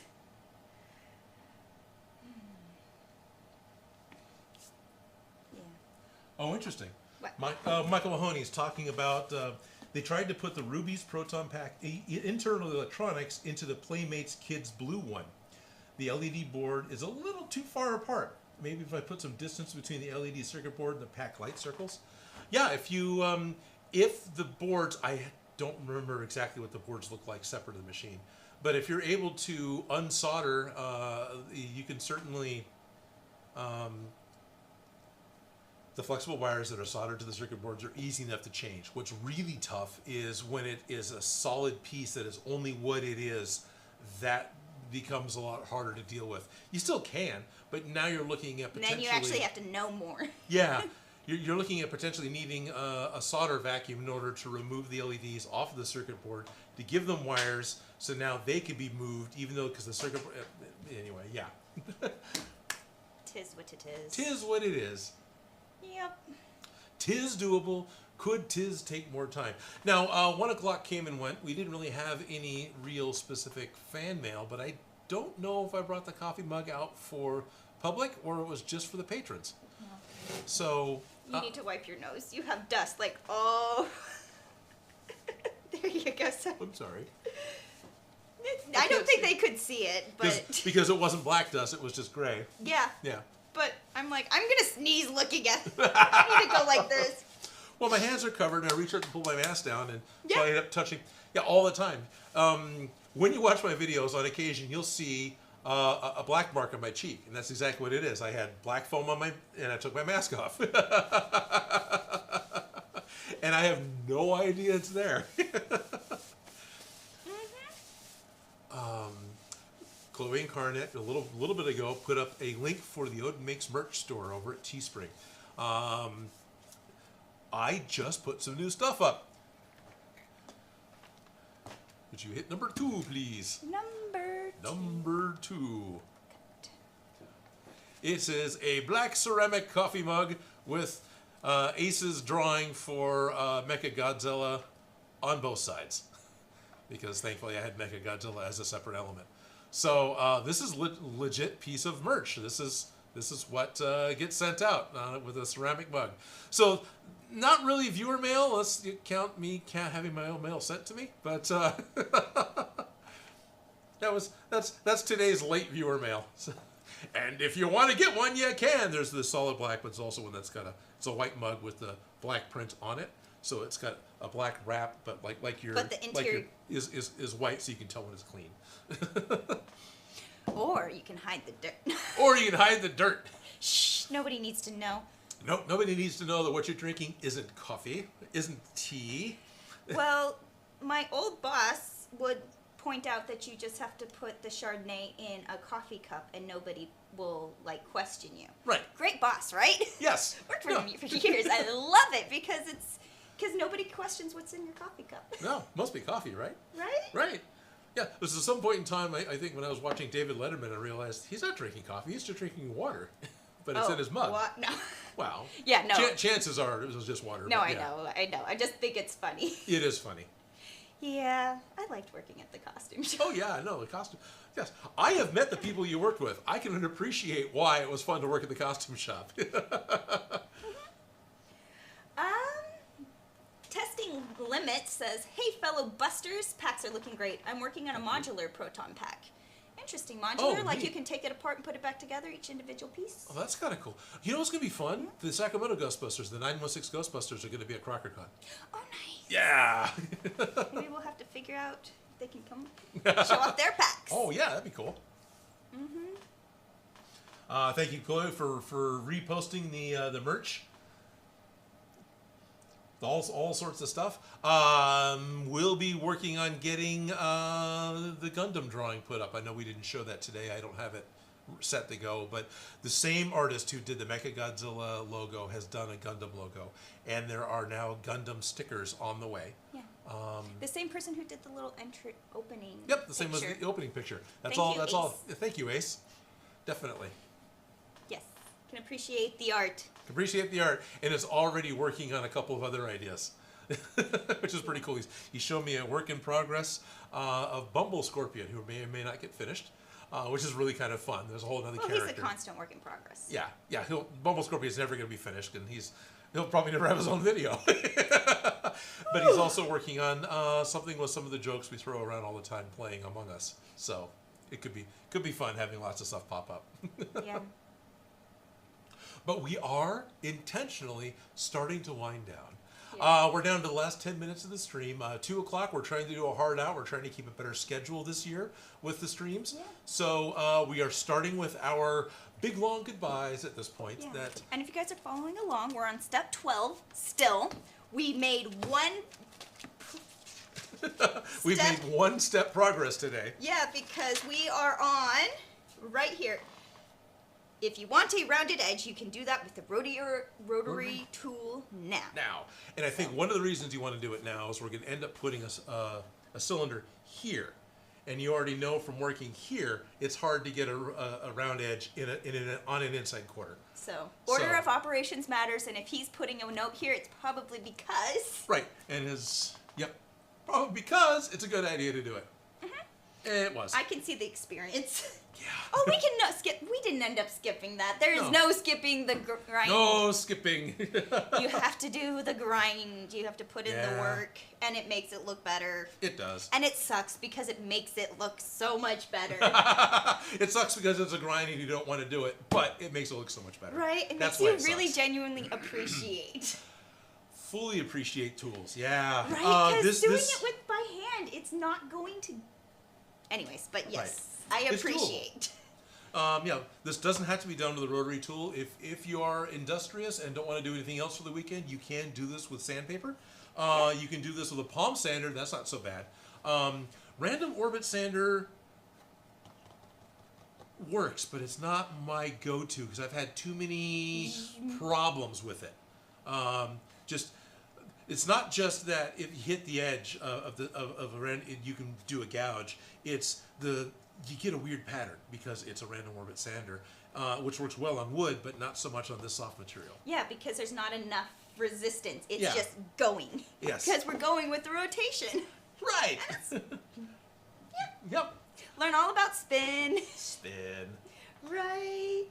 I'm glad you understand. Yeah, looks like. Anyways, but next week I think we should really try and get those lights in. Okay, Like so- we should be mentally prepared for. Mentally prepared. Next week we're going to work on setting up lights. Okay, no problem. Yeah, because that's get some LED bulbs. They got theirs from a flashlight. Wire them up. Wire them up. Push one through each 4mm hole. They're not that big. I was saying 4. We can get 2 in there easy. We can possibly get 3 in there easy. What I'm going to work with is a strip of the programmable lights. I don't remember which one it is right now. But it's 5-volt powered, individually addressable LED light strips. These are effectively NeoPixels from Adafruit, but you can buy just the strips directly from Amazon, or if you got the time to burn, AliExpress. They all work the same. They all have the same programming address, so I'm just going to use those because they're cheap and I'm cheap. I'm budget conscious. No, I'm cheap. Yeah. It's cheap. probably why I got into crafting originally because, why buy it when you can do it yourself for twice as much and Right. half the... No. But yeah. Marcus Groves is asking me one of those classic questions that's really hard to point out. What is your favorite prop you've made up to this point? So far. Right, so far. So that immediately quantifies, quantifications are still required. On the show? Ever? What's a prop? Oh, I'm yawning. Oh, yeah. Well, we're at the end of the stream. Right? Yeah, I'm ready for lunch. Not here to... It's all, yes, you are. I appreciate that you're here today. And that's okay because next Monday, probably Mechagodzilla right now. It's what I'm working with, just like Adam Savage. One of the more recent props you do is the one that you're really kind of happy with and in love with, and then the next one comes along and it's fun. I'm really happy with the gravity gun because that was a complicated build, and I like Half-Life, and but Yeah.